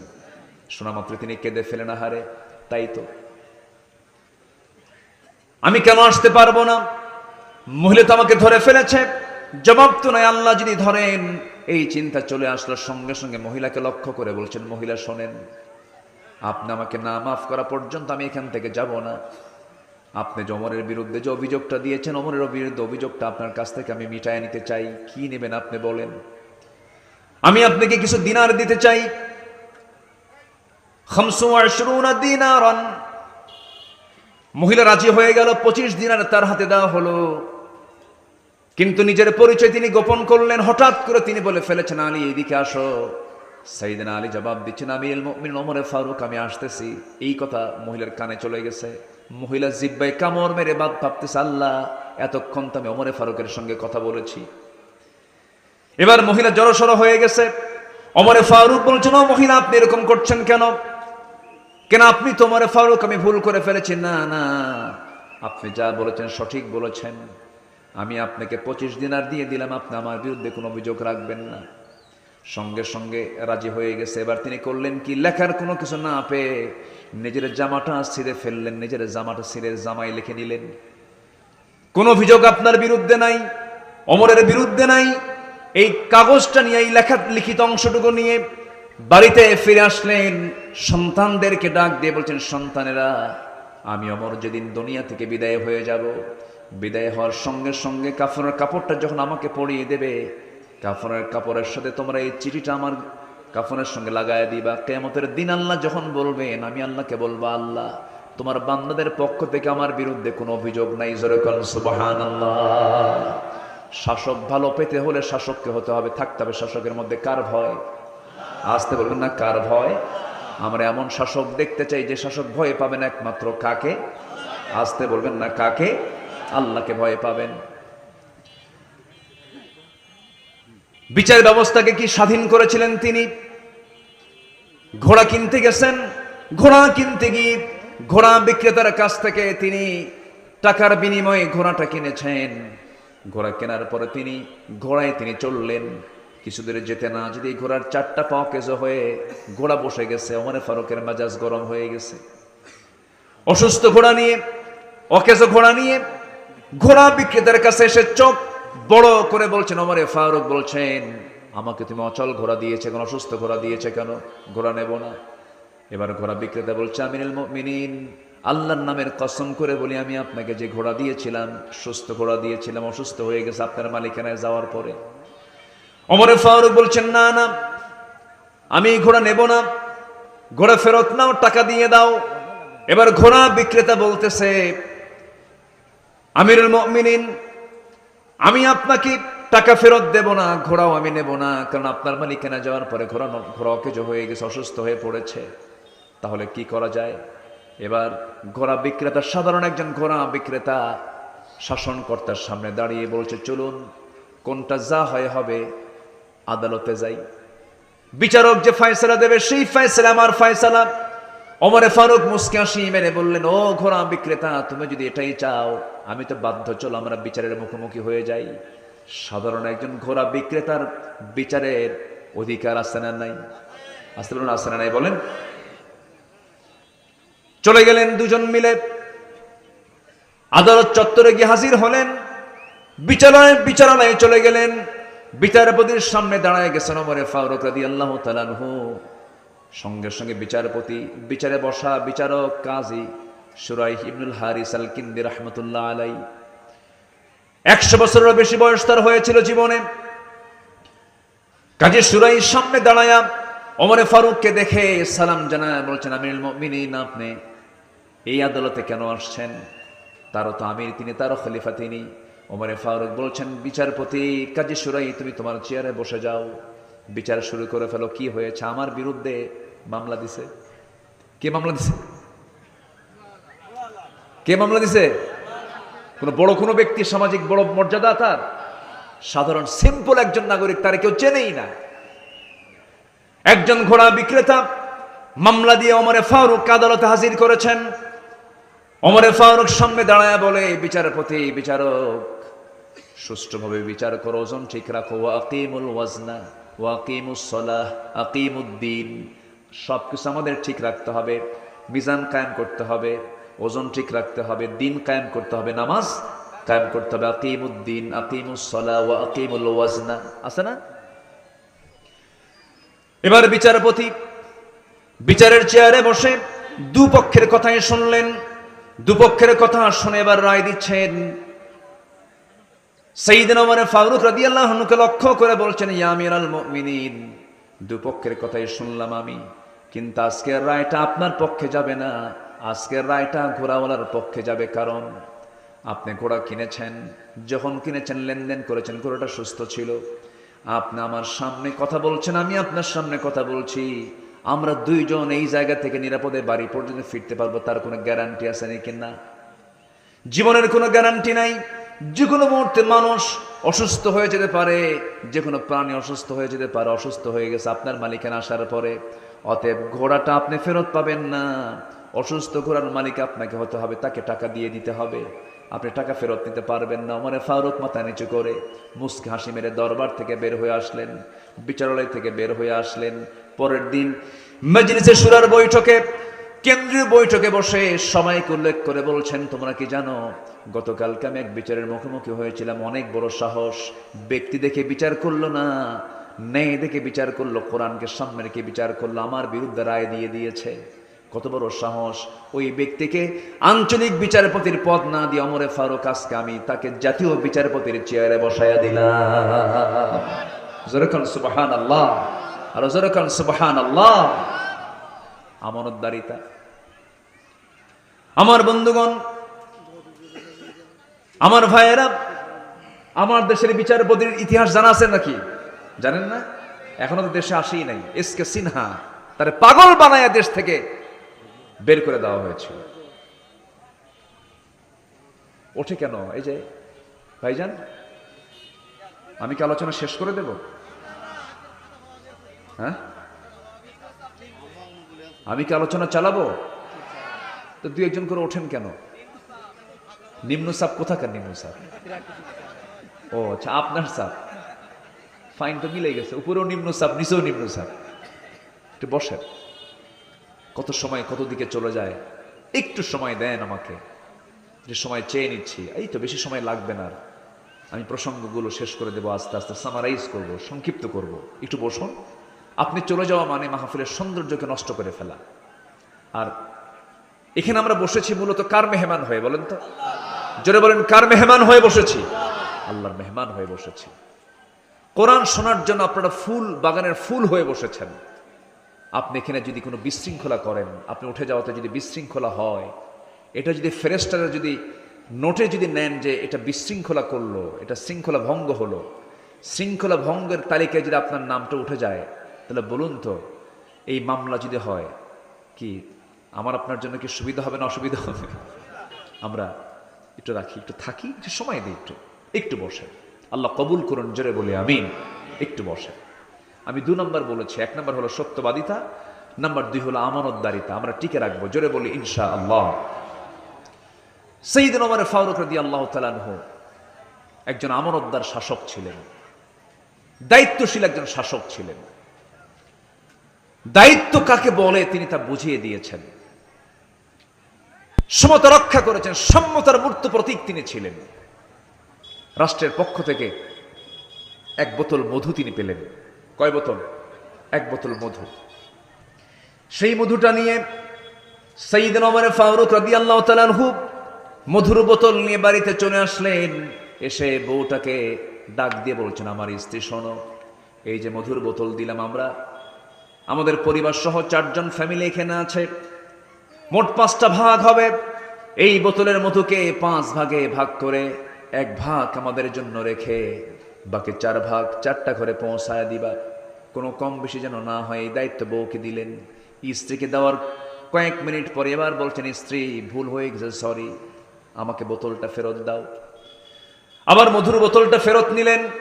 ফেরত নিয়ে সাইয়েদনা ওমর ফারুক রাদিয়াল্লাহু তাআলা আনহু সেই মধুর বোতল নিয়ে প্রতিবেশীর কাছে চলে গেলেন।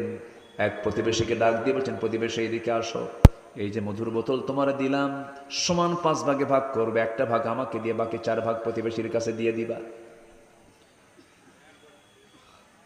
মধু ভাগ হয়ে গেল।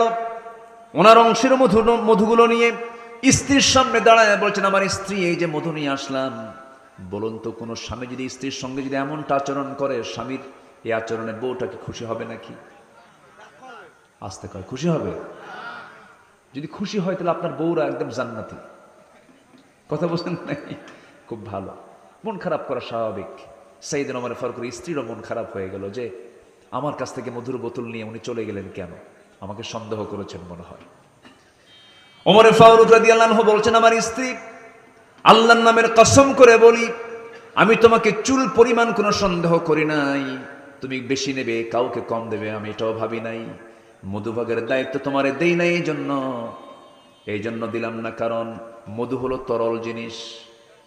এই তরল জিনিস যখন ভাগ করতে যাবে, হাতের ব্যবহার হয়ে যাবে। সমান ভাগে ভাগ করেছো ঠিকই, কিন্তু মধু ভাগ করতে গিয়ে কিছু অংশ মধু হাতে লেগে যেতে পারে। সেটা 1 ফোঁটা হোক, 2 ফোঁটা হোক, 1 ফোঁটা 2 ফোঁটা মধু আমাদের ভাগে বেশি আসুক, এটা চাই নাই মনে করে মধু ভাগের দায়িত্ব আমি অন্যের কাঁধে চাপায়া দিয়েছি। জোরে বলেন সুবহানাল্লাহ। আমানতদারিতা। বলেন কি এটা? কি কি? আমানতদারিতা। খেলাফতের দায়িত্ব পালন করছিলেন, ছেলে পেলেগুলো তার এত সিম্পল লাইফ, এত সিম্পল সাধারণ জীবন যাপন করেছেন। একদিন তিনি বসে আছেন, অনেকগুলো খেজুর, রাষ্ট্রের খেজুরগুলো জমা হয়ে আছে। সেই জায়গা থেকে তার নিজের ছেলে, ছোট্ট ছেলে, একটা খেজুর হাতের মধ্যে নিয়ে মুখের মধ্যে ঢুকায় ফেলছে। ওমরে ফারুক করলেন কি, মুখের মধ্যে জোর করে তিনি নিজের নখটা ঢুকায় দিলেন। হাত ঢুকায় দিয়ে সেই খেজুরটা বের করে আনলেন আর বললেন, যা মার কোলে চলে যা। কার কোলে? মায়ের কোলে যা। সন্তান চিৎকার করে করে মার কাছে গিয়ে যখন এই কথাটা বলে ফেলেছেন, ওমরে ফারুক কিছুক্ষণ পর ভিতরে ঢুকলেন। এবার স্ত্রী বলছেন, আমার স্বামী, আমরাও তো খেজুর কিছু অংশ পাবো, রাষ্ট্রের খেজুর তো আমরাও কিছু ভাগে পাবো। সেখান থেকে 2-3টা খেজুর নয় কম নিতাম, কিন্তু ছোট্ট একটা বাচ্চার মুখ থেকে আপনি খেজুরগুলো টান দিলেন, বাচ্চারা কাঁদলো, কত কষ্ট পেল। ওমরে ফারুক বলছেন, আমার স্ত্রী, আল্লাহর কসম করে বলি, আমি সন্তানদেরকে দারুণ ভালোবাসি, সন্তানদেরকে মহব্বত করি, কিন্তু আমার স্ত্রী, আমার সন্তান যে 2-3টা খেজুর হাতের মধ্যে নিয়েছিল, আমার ভাগে সেই 2-3টা খেজুর যে আমার ভাগে আসবে তার গ্যারান্টি কি? অতএব এই গ্যারান্টি যেহেতু নাই, ভাগের আগে কোনো সম্পদ আমার সন্তান ভোগ করতে পারে না। একটু আস্তে কোন সুবহানাল্লাহ, একটু জোরে বলি সুবহানাল্লাহ। আমানতদারিতা মনে থাকবে সবার? জোরে বলি ইনশাআল্লাহ। আমরা নতুন একটা বাংলাদেশ গড়তে চাই। শাসক যদি ভালো হয়, জনগণ ভালো হয়। শাসক যদি বদমাইশ হয়, জনগণ ভালো হতে পারে না। এই জন্য শাসক নির্বাচনে যে শাসকের ভিতরে আমানতদারিতার গন্ধ পাওয়া যাবে, আমরা তাদেরকেই সামাজিক নেতৃত্বে, রাষ্ট্রীয় নেতৃত্বে আমরা আনতে চাই। জোরে বলি ইনশাআল্লাহ। আল্লাহ কবুল করুন, জোরে বলি আমিন। 15টা চারিত্রিক গুণ আমি বলতে চেয়েছি, মাত্র হলো কয়টা বলেন তো? 2টা। আরো আছে কয়টা? নুরু। ওয়াজ কি শেষ না শুরু? আজ থেকে শেষ না শুরু? ভয় পাচ্ছেন মনে হয়, হ্যাঁ? বসেন। আজকে আবহাওয়ার যদি অনুকূল পরিবেশটা থাকতো, আজকে হয়তো বা এই মাঠে জায়গা হতো না। বহু মানুষ রাস্তা থেকেই ফেরত চলে গেছে, আসতে পারে নাই। আপনারা যে কজন আছেন, এই যে কম না, নারী পুরুষ মিলে তাও কিন্তু কম না, মাঠ তো ভরাই আছে। আমরা শেষ পর্যন্ত থেকে মাহফিলকে সফল করব, জোরে বলি ইনশাআল্লাহ। সম্মানিত ভাই, আসুন 3 নম্বর গুণ আমরা অর্জন করি, যেটা আমার জান্নাতের জন্য কারণ হয়ে যাবে। নাম্বার 3 হচ্ছে ধৈর্যশীলতা, সবর। ধৈর্য যার আছে, সফলতা তার নিশ্চিত। ধৈর্য যার নাই, ধ্বংস তার নিশ্চিত। গত কয়েকদিন আগে এক মহিলা ফোন দিছে আমারে, ফোন দিয়ে বলে, হুজুর, আমার স্বামী সকালেও তালাক দেয়, বিকেলেও তালাক দেয়, আমি কি আসি না নাই? কি কথা কি বুঝতেছেন আপনারা? আমার প্রশ্ন করছে যে, হুজুর, আমার স্বামী সকালেও তালাক দেয়, বিকেলেও তালাক দেয়, এত রাগ হুজুর, আমি কি আসি না নাই? কন্ত আছে, সে কি আছে? কিন্তু এরপর আমার প্রশ্ন করছে, হুজুর, আমি কি আসি না নাই? কিছু পুরুষ আছে মুখে শুধু তালাক শব্দ নিয়ে আসে, আছে না নাই বলেন তো? আছে। এদেরকে না ওই যে বাঁশের কিছু ডাল, ওটাকে এলাকায় কি বলে? কনসি। কনসিগুলো কয়েকটা এক জায়গায় করে এই ধৈর্যহীন যে পুরুষগুলো তালাক করে, পিটাইয়া লাল করে দেওয়া দরকার। এই কথা বলার দরকার আছে না? কি ঠিক আছে কিনা? পিটাইয়া লাল করা দরকার। তালাক দিয়া বলে, হুজুর, রাগ উঠছিল, কি করব? 100 তালাক দিছি, সাথে শাশুড়ি শুদ্ধ তালাক দিয়ে দিছি। হুজুর, 2টা বাচ্চা আমার ভুল হয়ে গেছে, দেখুন তো ফেরত নিয়ে আসার কোনো সুযোগ আছে নাকি? বলেন তো, এদের জন্য লাঠির বাড়ির দরকার আছে না? পিঠর দরকার আছে না? কিছু বিকুপগুলো আপনি আইনের ভাষামুখী নিয়ে আসবেন কেন? যত কথা আছে আপনি বলেন, আপনি ওই লাইনে যান কেন? ধ্বংসের লাইনে যান কেন? আপনি ওই কথাটা কেন নিয়ে আসেন মুখে? এটা তো আপনার জন্য আল্লাহ পাক আইন করে দিয়েছেন। কখনো আমার বক্তৃতা যারা শুনছেন, এই কথাটার গুরুত্ব কিন্তু অনেক। অসংখ্য পরিবার আজকে জেনার পরিবার হয়ে গেছে, ঠিক কিনা? স্বামী স্ত্রীর পরিবার, কিন্তু মানুষ জানে স্বামী স্ত্রী, কিন্তু হয়ে গেছে কি? জেনা। তালাক দিয়ে দিছে সকাল বিকাল। আমি প্রযুক্তির মধ্য দিয়ে আমি গোটা বিশ্বের মুসলমানকে জানান দিতে চাচ্ছি, আপনার পরিবারে গন্ডগোল লাগবে, লাগুক, এখানে ধৈর্যের দরকার আছে না নাই? আসতে বলবেন না, আছে না নাই? বিয়া নামে কোনো সূরা নাই, কিন্তু তালাক নামে সূরা আছে না নাই? তালাক নামে সূরা আছে। তালাকটা একটা গুরুত্বপূর্ণ একটা বিষয়। এই তালাকের এই বিধানকে আল্লাহ পাক যেভাবে প্রয়োগ করতে বলেছেন সেইভাবে প্রয়োগ করুন। আপনার মুখেও তুলে নিয়ে আপনার জীবনকে আপনি হুমকির মুখে কেন দিবেন? আপনি কেন জেনাকারের কাতারে আপনি চলে যাবেন? এই জন্য পর্যাপ্ত ধৈর্যের দরকার আছে না নাই? আছে। ধৈর্য ধরতে হবে, ধৈর্যের পরিচয় দিতে হবে। পৃথিবীতে যারাই কিছু অর্জন করেছেন তারা ধৈর্যের পরিচয় দিয়ে তারা কিছু অর্জন করতে পেরেছেন। আপনি ব্যবসা করবেন, রাগ দরকার না ধৈর্য দরকার? কাপড়ের দোকান দিয়েছেন, 7-8টা কাপড় দেখানোর পরেও তার কাপড় পছন্দ হয় না, চলে যাচ্ছে। যদি বলেন এইদিকে আয়, বাইন্দে থবো, তুই এত দেখলি কেন? বলেন কাস্টমার কি থাকবে? থাকবে না। আপনি 7টা কেন আরো 7টা দেখাবেন, কাস্টমার কিনবে না। কিন্তু আপনাকে মিষ্টি মুখে, যদিও ভিতরে আপনার মধ্যে রাগে জ্বলে যাচ্ছেন, এরপরে সালাম কালাম দিয়ে বলবেন আবার আসেন আমার দোকানে, আপনাকে আবার দাওয়াত দেব। বলেন তো ওই দোকানদার কি বিফল হবে না সফল হবে? সফল হবে। আর যদি কয় বাইন্দা পিটবো, তুই নিয়ে এটা আসেন, এরকম কিছু লোক কিন্তু আছে। তো ধৈর্যের পরিচয় দেব আমরা জীবনের এক জায়গায় না সব জায়গায়? এক জায়গায় না সব জায়গায়? সব জায়গায়। আমার নবীজি দাওয়াত দিয়েছেন একবার না বারবার? একবার না বারবার? আবু জেহেলকেও দাওয়াত দিয়েছেন আমার নবীজি একবার না হাজারবার? হাজারবার। সব জায়গায় ধৈর্যের দরকার আছে। আমার নবীজি দাওয়াতি কাজ করতে গিয়ে মার খেয়েছেন। ধৈর্যের সাথে সালাতের মাধ্যমে আমার কাছে সাহায্য চাও, আমি আল্লাহ ধৈর্যশীলদের সাথে আছি। আমার বন্ধু ইউনূস আলাইহিস সালাম কিসের পেটে ছিলেন? মানে কিসের পেটে? বলেন কিসের পেটে? ধৈর্যের পিরামিড হয়ে শুধু জিকির করেছেন লা ইলাহা ইল্লা আনতা সুবহানাকা ইন্নী কুনতু মিনাজ জালিমিন। আরেকজন নবী 18 বছর কুষ্ঠরোগে, চামড়ার প্রবলেমে, স্কিন প্রবলেমে কুষ্ঠ রোগাক্রান্ত ছিলেন। কোন নবী বলুন তো, বলুন? হ্যাঁ, আইয়ুব আলাইহিস সালাতু ওয়াস সালাম। সবার তোয়াজ মুখস্থ আছে মাশাআল্লাহ। একটু মনে করে দিচ্ছি, আইয়ুব আলাইহিস সালাতু ওয়াস সালাম একটা বারের জন্য কি রাগ করেছেন নাকি? রাগ করেন নাই। বউ চলে গেছে, সব চলে গেছে, কেউ তার পাশে ছিল না, দুর্গন্ধ চতুর্দিকে ছড়িয়ে পড়ছে। কিন্তু যেদিন দেখতে পেলেন ওই পোকাগুলো তার জিহ্বা পর্যন্ত স্পর্শ করছে, আল্লাহকে বলছেন আল্লাহ শোনো, আমার গোটা শরীর পচে গেছে, দুর্গন্ধ ছড়েছে চতুর্দিকে, আমার কোনো দুঃখ নাই, কষ্ট নাই, তুমি আমাকে বিপদে ফেলে দিয়েছো।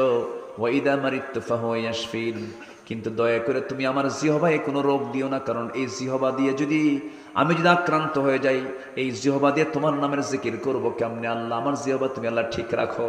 আল্লাহ বলছেন আইয়ুব রে, তোর প্রতি যে পরীক্ষাগুলো করেছিলাম, পরীক্ষায় তুই পাশ করেছিস। জোরে বলেন সুবহানাল্লাহ।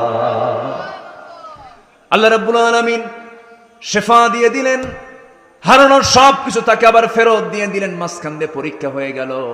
ঈমান যার যত বেশি হবে তার পরীক্ষা কম হবে না বেশি হবে? আশাদ্দুন নাসি বালাউল আম্বিয়া সুম্মাল আমসাল ফাল আমসাল। এই দুনিয়াতে সবচেয়ে বেশি পরীক্ষার সম্মুখীন হয়েছেন আম্বিয়া কেরামরা, সবচেয়ে বেশি পরীক্ষার সম্মুখীন হয়েছেন। অসুস্থতা একটা নিয়ামত, মন খারাপ করা যাবে না। সম্পদ ছিল, সম্পদ চলে গেছে, আল্লাহ পাক পরীক্ষার মধ্যে ফেলে দিয়েছেন। টেনশন করা যাবে না, হতাশ হওয়া যাবে না। শুধু একটা বিষয় মাথায় রাখবেন, জীবনের সকল জায়গায় সব সময়ের জন্য একটা বিষয় মাথায় রাখবেন, সব ছাড়বো কিন্তু আমি আমার আল্লাহকে ছাড়বো না। কাকে ছাড়বো না? আল্লাহকে ছাড়বো না। সম্পদ চলে গেলে সম্পদ আসতে পারে, দুনিয়ার কোনো কিছু হেরে গেলে সেটা ফেরত আসতে পারে, কিন্তু কোন বান্দা যদি আল্লাহকে হারিয়ে ফেলে তার বিপদ কি? নিরাপদ না বিপদ? নিরাপদ না বিপদ? সব শেষ হয়ে যাবে। আমাকে চালান কে? আসতে করেন, আমাকে চালান কে? আমার মাথা থেকে পা পর্যন্ত প্রত্যেকটা অঙ্গ প্রত্যঙ্গগুলো চালান কে? বলেন আল্লাহ তাআলা চালান। আমার চোখ দিয়েছেন কে? আমার কান দিয়েছেন কে? আমার নাক দিয়েছেন কে? আমার মুখ দিয়েছেন কে? আমার জিহ্বা দিয়েছেন কে? দুটো হাত দিয়েছেন কে? দুটো পা দিয়েছেন কে? গোটা যৌবনটা কে দিয়েছেন? বলেন আল্লাহ দিয়েছেন। সব তো আল্লাহর অবদান, সবই তো আল্লাহর অবদান। এই গোটা দেহের ভিতরে ছোট্ট একটা রোগ হলে পরে মনে হয় এর চাইতে বড় কষ্ট আর নাই। আল্লাহ পাক আমাকে এত বড় নিয়ামত দিয়েছেন, আমরা সুস্থ অবস্থায় এখানে বসে আছি, কত বড় নিয়ামত। এটাকে ফিল করার জন্য একটা হসপিটালে যান যারা ক্যান্সারে আক্রান্ত হয়েছে, ডায়ালিসিস করে কিডনি যাদের অচল হয়ে গেছে। সেদিন আমার এক বন্ধু আতিক, তার নাম, গেন্ডারিয়া বাড়ি, আমাকে হঠাৎ করে ফোন দিয়েছেন। 2009 সালে একসঙ্গে হজে গিয়েছিলাম। বন্ধু আতিক আমাকে ফোন দিয়ে বলে, কেমন আছেন আপনি? ভালো আলহামদুলিল্লাহ। আপনার অবস্থা কি? আমার 2টা কিডনি অকেজো হয়ে গেছে, 2টা কিডনি আর চলে না, সপ্তাহে 4-5 বার ডায়ালিসিস করতে হয়, লক্ষ লক্ষ টাকা খরচ হয়ে যায়। অথচ আল্লাহ রাব্বুল আলামিন বান্দার কিডনিকে ঠিক রাখার জন্য, রক্তকে পরিশোধন করার জন্য, ডায়ালিসিস করার জন্য একটা কিডনি হলেও চলতো, প্রত্যেকটা বান্দার মধ্যে 2টা করে কিডনি দিয়েছেন। সুবহানাল্লাহ বলা যাবে না? কয়টা দিয়েছেন? 2টা করে কিডনি দিয়েছেন। দুনিয়ার ডায়ালিসিস মেশিন দিয়া যে রক্ত ফিল্টারিং করা হয়, যে রক্ত পরিশোধন করা হয়, ডায়ালিসিস করা হয়, সেই মেশিনগুলোর ওজন হলো 100 কেজি। কয়শো কেজি বলেন? 100 কেজি। আর আমার আল্লাহ রাব্বুল আলামিন আমার আপনার দেহে যে কিডনি দিয়েছেন, সেই কিডনির ওজনটা মাত্র 200 গ্রাম। কেউ তো সুবহানাল্লাহ বললেন না ভাই? যদি এমন হতো, আগে দুনিয়াতে আসলাম, পরে আল্লাহ পাক আসমান থেকে কিডনি ফেলে দিয়েছেন, তার ওজন 2টা 200 কেজি, আপনি 80 কেজি, 2 কিডনি 200 কেজি, জীবন চলতো? বলেন, জীবন চলতো? চলতো না। আল্লাহ রাব্বুল আলামিন সৃষ্টি করেছেন, ভারসাম্য করে দিয়েছেন। আল্লাযী খালাকাকা ফাসাওয়াকা ফাআদালাক, লেভেল করেছেন। আমার ওজন 80 কেজি, কিডনির ওজন 200 গ্রাম, 200 গ্রাম 400 গ্রাম। আমার বন্ধুগণ, এই কিডনিটা এত দামি একটা অঙ্গ, এই দেহের জন্য আল্লাহ রাব্বুল আলামিন করে দিয়েছেন, 2টা করে দিয়েছেন। একটা দিলেও হতো, যদি একটা কিডনি হঠাৎ করে নষ্ট হয়ে যায়, আর একটা কিডনি নিয়ে যেন বান্দা দুনিয়াতে বেঁচে থেকে আমার নামের প্রশংসা করতে পারে। জোরে বলেন সুবহানাল্লাহ। কিডনি ঠিক রাখার জন্য গাছের ডাব দিয়েছেন, নারিকেল দিয়েছেন, ডাব দিয়েছেন। এই ডাবের পানি কোমরে যখন ব্যথা হয়, ডাবের পানি আপনি একটু খেয়ে নেবেন, দেখবেন কোমরের ব্যথা দূর হয়ে গেছে। রোগ দিয়েছেন যিনি, ওষুধও দিয়েছেন তিনি। যারা বলে ক্যান্সারের কোনো অ্যান্সার নাই, কথাটা কুফরি কথা। সব রোগের অ্যান্সার আছে একমাত্র কার কাছে? আসতে বলবেন না, কার কাছে? আল্লাহর কাছে। আল্লাহর কাছে আমরা চাবো, আল্লাহর কাছে আমরা বলবো, আল্লাহ আমার সব চাহিদা পূরণ করবেন। তিনি অসম্ভবকে সম্ভব করতে পারেন। ডাক্তার মেয়াদ দেয় 7 দিন বাঁচবে, কিন্তু এরপর 7 বছর ধরে বাঁচে এমন রোগী আছে না নাই? আছে। আল্লাহই তো পারেন সবকিছু। আল্লাহ তাআলা আমাকে চোখ দিয়েছেন, কান দিয়েছেন, আবার এগুলোকে ঠিক রাখার জন্য ব্যবস্থাও করে দিয়েছেন। কানের মধ্যে কিছু ময়লা আছে, পিছলে পিছলে কিছু ময়লা আছে না? এই ময়লাগুলো এলাকায় কি বলে? হ্যাঁ, খোল। কি ওই যে গরু ছাগল খায় যে? আচ্ছা, এটা কিন্তু সেই খোল না, এটা হলো কানের ময়লা, ইয়ার ওয়াক্স। এটা কিন্তু আল্লাহ দিয়ে দিয়েছেন, এটাকে দিয়ে দিয়েছেন আল্লাহ পাক নিজেই এটা ব্যবস্থা করেছেন, কানেই এটা উৎপন্ন হয়। এটা কিন্তু ময়লাও না, ময়লা বললে ভুল হয়ে যাবে। ইয়ার ওয়াক্স কানের এক জাতীয় পিচ্ছিল, এটা স্বাদের দিক থেকে তিতা। এর মধ্যে আপনি কোনো মিষ্টি ভাব পাবেন না, কারণ মিষ্টি যদি হতো, এটা এই খোলটা যদি মিষ্টি হতো, রাতে ঘুমায় পড়তেন, মিষ্টি আছে যেখানে পিঁপড়া আছে, সব পিঁপড়াগুলো জমা হতো কোথায় গিয়া? সারাদিন ওই পিঁপড়া সাফ করতে দিন শেষ। সমস্যা হয়ে যেত। আপনি অকেজো হয়ে ঘুমিয়ে পড়েছেন, আপনার কানটা যেন সেফ থাকে, কোনো পোকা যেন আক্রমণ না করতে পারে মহান রব্বুল আলামিন সেই জন্য কানের মধ্যে এমন পিচ্ছিল জাতীয় ময়লা দিয়েছেন, এটা তিতা। যখন কিছু ঢুকতে নাই, ঢোকার সঙ্গে সঙ্গে যখন তিতা পায়, আস্তে করে বের হয়ে আসে। সুবহানাল্লাহ বলা যাবে না? কানের সেফটি হয়ে গেল। লক্ষ লক্ষ শ্রবণ কোষ কানের ভিতরে দিয়েছেন মহান রব্বুল আলামিন। এরপরে চোখটা আল্লাহ রাব্বুল আলামিন ভাসমান করে দিয়েছেন। আল্লাহ রাব্বুল আলামিন চোখটাকে পানির উপরে ভাসিয়ে রেখেছেন। চোখের নিচে পানি আছে না নাই? চতুর্দিকে পানি আছে না নাই? এই পানিটা লবণ না মিঠা? ভালো করে কম, লবণ না মিঠা? যদি মিঠা হতো বড় বেকায়দা হয়ে যেত। মিঠা হলে পরে এটা ফ্রিজ হয়ে যেত, ঝামেলা হয়ে যেত, চোখটা হ্যাং মারতো, এদিক সেদিক তাকাতে পারতো না। আল্লাহ রাব্বুল আলামিন চোখের পানিকে লিকুইড রেখেছেন সর্বক্ষণের জন্য, লবণ করে দিয়েছেন। লবণের জন্য করেছেন, খরস্রোতা এই জন্য করেছেন, কারণ যত জীবাণু আছে সমস্ত জীবাণু ধ্বংস হয় কি দিয়া? লবণ দিয়া। আল্লাহ পাক সমুদ্রের পানিকে কি করেছেন বলেন? লবণ করেছেন। আমার আপনার খাল বিলকে কিসের পানি করেছেন? মিঠা পানি করেছেন। নদীগুলো মিঠা, সাগরগুলো উত্তপ্ত, সাগরগুলো লবণ করেছেন। আবার সাগরের পানি যেন আইস না হয়, সাগরের পানি যেন আইস না হয়, বরফ যেন না হয়, সমুদ্রের ভিতরে যেন জাহাজ চলতে পারে। মহান রব্বুল আলামিন প্রত্যেকটা সমুদ্রের নিচে আল্লাহ রব্বুল আলামিন আগুন রেখে দিয়েছেন, চুলা রেখে দিয়েছেন। জোরে বলেন সুবহানাল্লাহ। প্রত্যেকটা সমুদ্রের নিচে আগুন আছে। কি আছে? আগ্নেয়গিরি আছে। আল্লাহ পাক ওটা রেখে দিয়ে সমুদ্রের পানিকে চুলার মতো করে গরম রেখে দিয়েছেন, যেন প্রত্যেকটা জাহাজ যেন গোটা পৃথিবীর মালামাল যেন ট্রান্সফার করতে পারে। লবণ কেন করলেন? ওই মোংলা পোর্টের পানিগুলো লবণ কেন করলেন? বঙ্গোপসাগরের ওই চট্টগ্রামের পোর্টের পানিগুলো লবণ কেন করলেন? এই জন্য লবণ করেছেন, সব নদী নালা খাল বিলের ময়লা আবর্জনাগুলো সব গিয়ে জমা হবে সমুদ্রে, পচা দুর্গন্ধ হবে।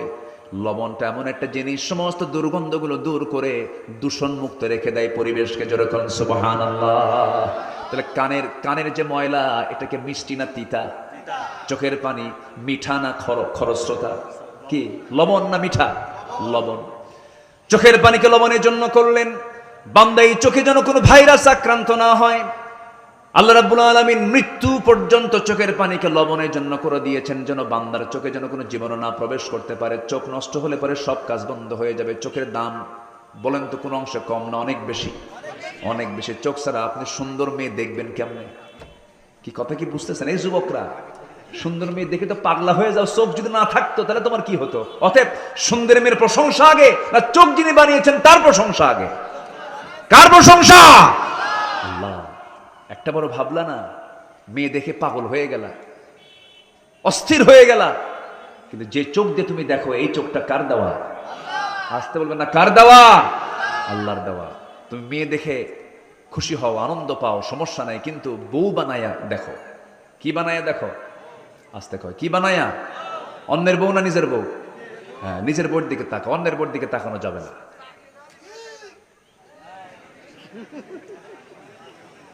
ওয়াজ তো এখন অন্যদিকে চলে গেল, দেখতেছি নষ্ট হয়ে যাচ্ছে। বলে ফেলবো, বলবো আজকে বিয়ের ব্যবস্থা হয়ে যাবে ইনশাআল্লাহ। ঠিক আছে, আমি এটা মাথায় নিলাম। দেখেন খুব আবেগতাড়িত হয়ে কথাটা বলছে। হুজুর, চাকরি ছাড়া মেয়ের বাপ বিয়ে দেয় না। আছে কিনা? আছে কিনা? আছে কিনা? আছে কিনা? এটা কেন চিন্তা করেন আপনি? চরিত্র আগে না সম্পদ আগে? আসতে কেমন? চরিত্র আগে না সম্পদ আগে? যে মেয়েটার পড়া শেষ করতে করতে 35 বছর লাগে, ওর কি থাকে কত? ওর থাকেটা কি? যে যুবক পড়তে পড়তে তার 45 বছর সময় লাগে, পিএইচডি ডিগ্রি নিতে 45 বছর লাগে, ওর কিছু থাকে? কিছুই তো থাকে না। 50 বছরে বিয়ে কইরা চোখে কম দেখে, এরপরে বাচ্চা হয়, চুল দাড়ি সব পাকা। ছেলেটা নিয়ে যখন রাস্তায় হাঁটে তখন লোকজন বলে, এই ছেলে এটা তোমার দাদা না নানা? ওলট পালট। ওর চেয়ে গ্রামের মানুষই ভালো। 21 বছরে বিয়ে করে, 22 বছরে বাপ হয়, 40 বছরে নানা হয়, দাদা হয়, আর 60 বছরে বড় দাদা হয়ে যায়। জীবনটা সংক্ষিপ্ত সুন্দর করে সাজিয়ে নেব ইসলাম দিয়ে। জোরে বলি ইনশাআল্লাহ। রিজিকের দায়িত্ব কার? আস্তে, রিজিকের দায়িত্ব কার? বিয়ে করবেন, রিজিক ডাবল হবে। আমি বলে গেলাম, এটা আমার কথা না, আল্লাহর কথা। বিয়ে করবেন, আল্লাহ পাক রিজিক বাড়ায় দিবেন, এটা আল্লাহর ফয়সালা। জি, অনেক প্রশ্ন আছে, আমি বলবো ইনশাআল্লাহ। সব প্রসঙ্গ আসবে, আস্তে আস্তে বলবো, সব বলবো। আমি কি শেষ করে দেবো আলোচনা? আলোচনা চালাবো তো ইনশাআল্লাহ। সম্মানিত ভাইয়েরা, তাহলে চোখটা কার দেওয়া? আস্তে, চোখটা কার দেওয়া? এই চোখের পলক মানুষ প্রতি মিনিটে 15 থেকে 20 বার পলক ফেলে। এই পলক শুধু পড়েই না, বরং প্রতিটা বার পড়ার সময় অশ্রু থেকে লিকুইড ছড়িয়ে দেয় পুরো চোখে। এর ফলে চোখ থেকে আর্দ্র ধুলাবালি ক্ষতিকর জীবাণু থেকে মুক্ত। পলক হলো চোখের প্রাকৃতিক ওয়াইফার। গাড়ি চলতে নিলে গাড়ির সামনে ওয়াইফার আছে না নেই বলেন? এরকম করে পরিষ্কার করে ফেলে, এটা হচ্ছে প্রাকৃতিক ওয়াইফার। যা ঘুমের মধ্যেও চোখের সুরক্ষা নিশ্চিত করে। প্রতিদিন আমাদের চোখে গড়ে 1 মিলিলিটার অশ্রু 1 মিলিলিটার অশ্রু নির্গত হয়, তৈরি হয়, যা স্বচ্ছ অথচ অত্যন্ত কার্যকর এক তরল। এই অশ্রুর মধ্যে থাকে লাইসোজাইম নামের এক প্রাকৃতিক অ্যান্টিবায়োটিক, যা চোখকে ব্যাকটেরিয়ার আক্রমণ থেকে আল্লাহ রাব্বুল আলামিন রক্ষা করে দেন। জোরে বলেন সুবহানাল্লাহ। মানুষ কান্দে না? মানুষ কান্দার সময় হৃদয় ভরাক্রান্ত হয়, যখন আল্লাহর ভয়ে যখন আত্মাটা কাঁপতে থাকে, ভালোবাসার কারণে চোখ দিয়ে পানি বের হয়, সেই অস্ত্রগুলো গড়ে গালের উপর দিয়ে পড়ে। এই অস্ত্র আবার চোখের বাইরের অংশে পুষ্টি এবং অক্সিজেন সরবরাহ করে, কারণ কর্নিয়াতে রক্তনালী থাকে না। তাই চোখের জল চোখকে রক্ষা করে, শুকিয়ে যাওয়া ক্ষয় ব্যাকটেরিয়া সংক্রমণ থেকে রক্ষা করে। জোরে বলি সুবহানাল্লাহ। আমার বন্ধুগণ, আমাদের এই 2 চোখে 27,40,00,000 ফটো রিসেপ্টর নামক নিয়োজিত শ্রমিক আল্লাহর হুকুমে কাজ করে যাচ্ছে প্রতিনিয়ত। যখন আলো আপনার চোখে গিয়ে পড়ছে, যখন ফটো রিসেপ্টরের কাছে চলে যাচ্ছে, তখন ফটো রিসেপ্টর সেটাকে প্রসেসিং করে আপনার অপটিক নার্ভে পৌঁছে দিচ্ছে, এবং সেখান থেকে ইলেকট্রিক ইম্পালেন্সের মাধ্যমে সেটা আমাদের ব্রেইনে অক্সিপিটাল ল্যাবে চলে যাচ্ছে।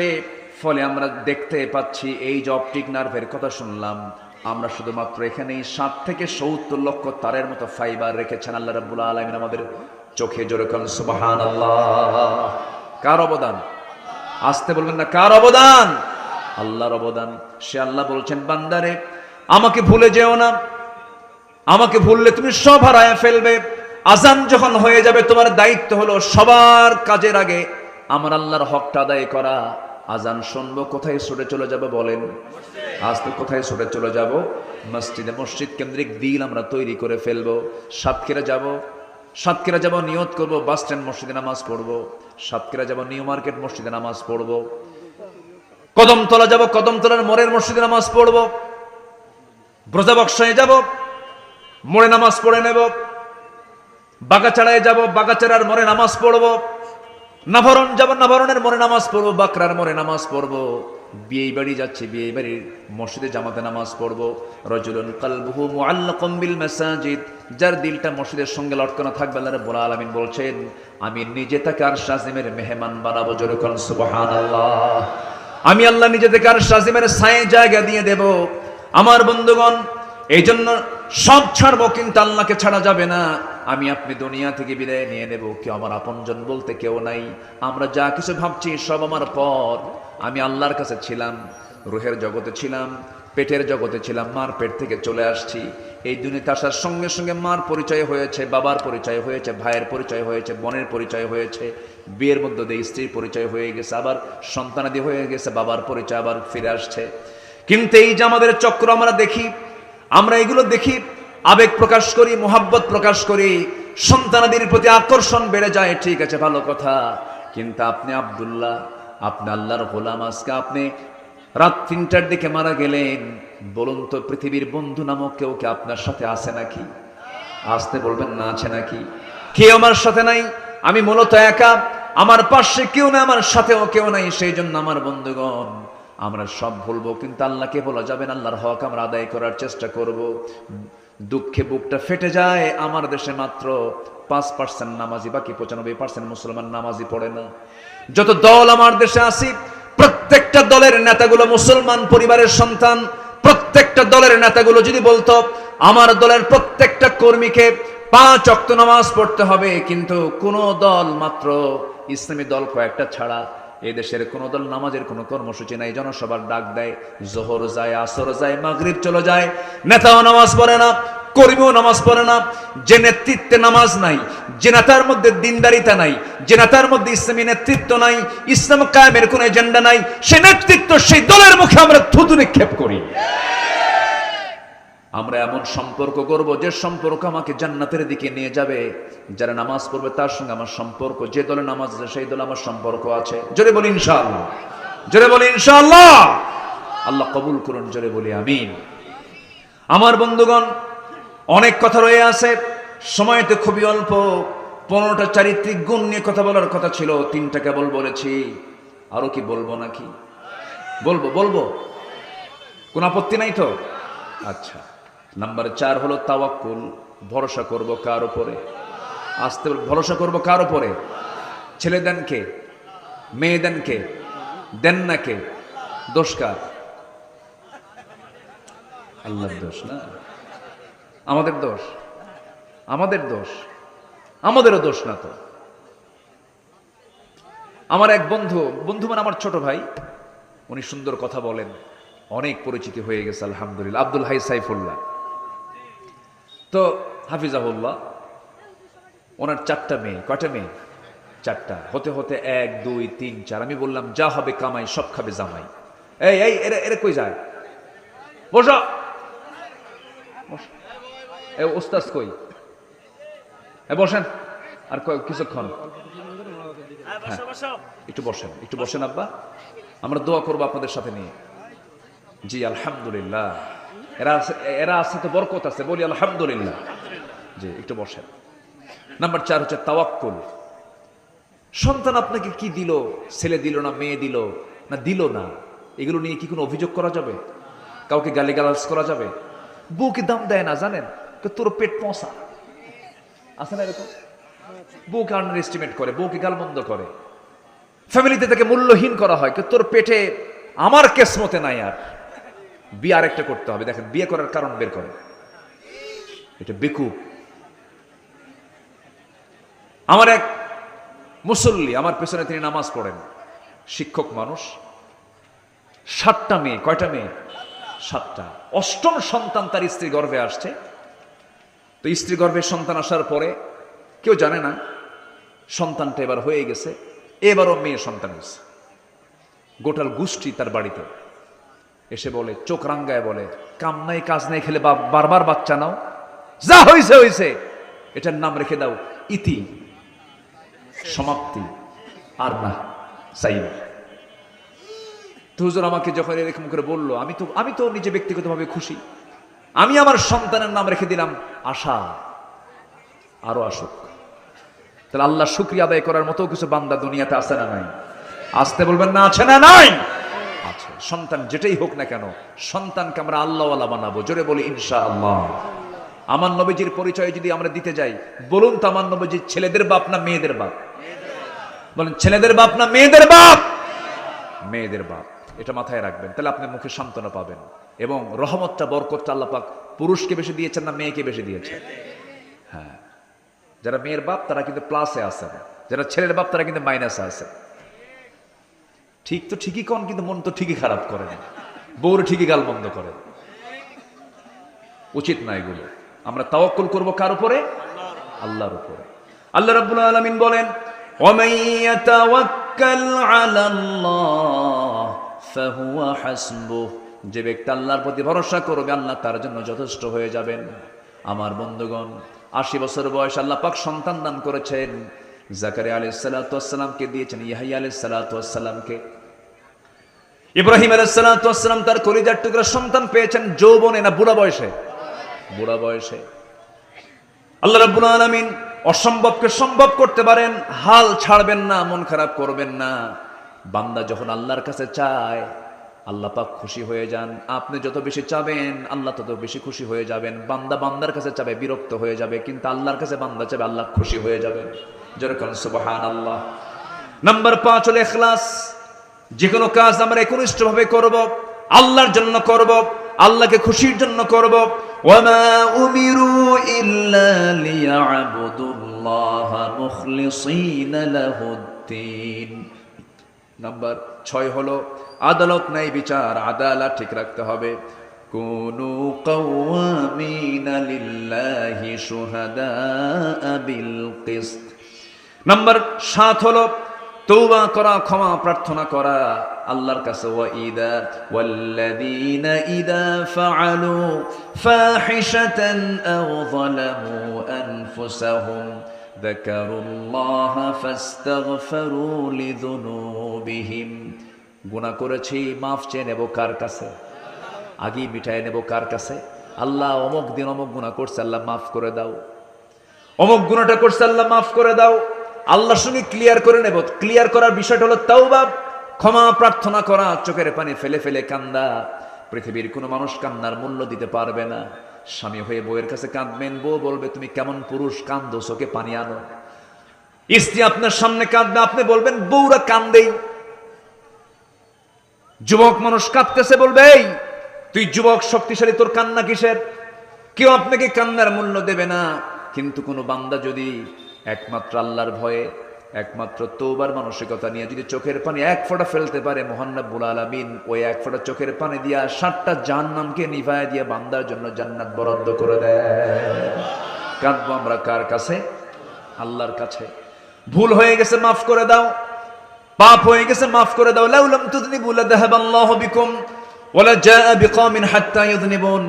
ভুল হয়ে যাবে, মাফ চেয়ে নেবেন, আল্লাহ পাক মাফ করে দিবেন, কিন্তু প্ল্যান করে কোনো ভুল করা যাবে না।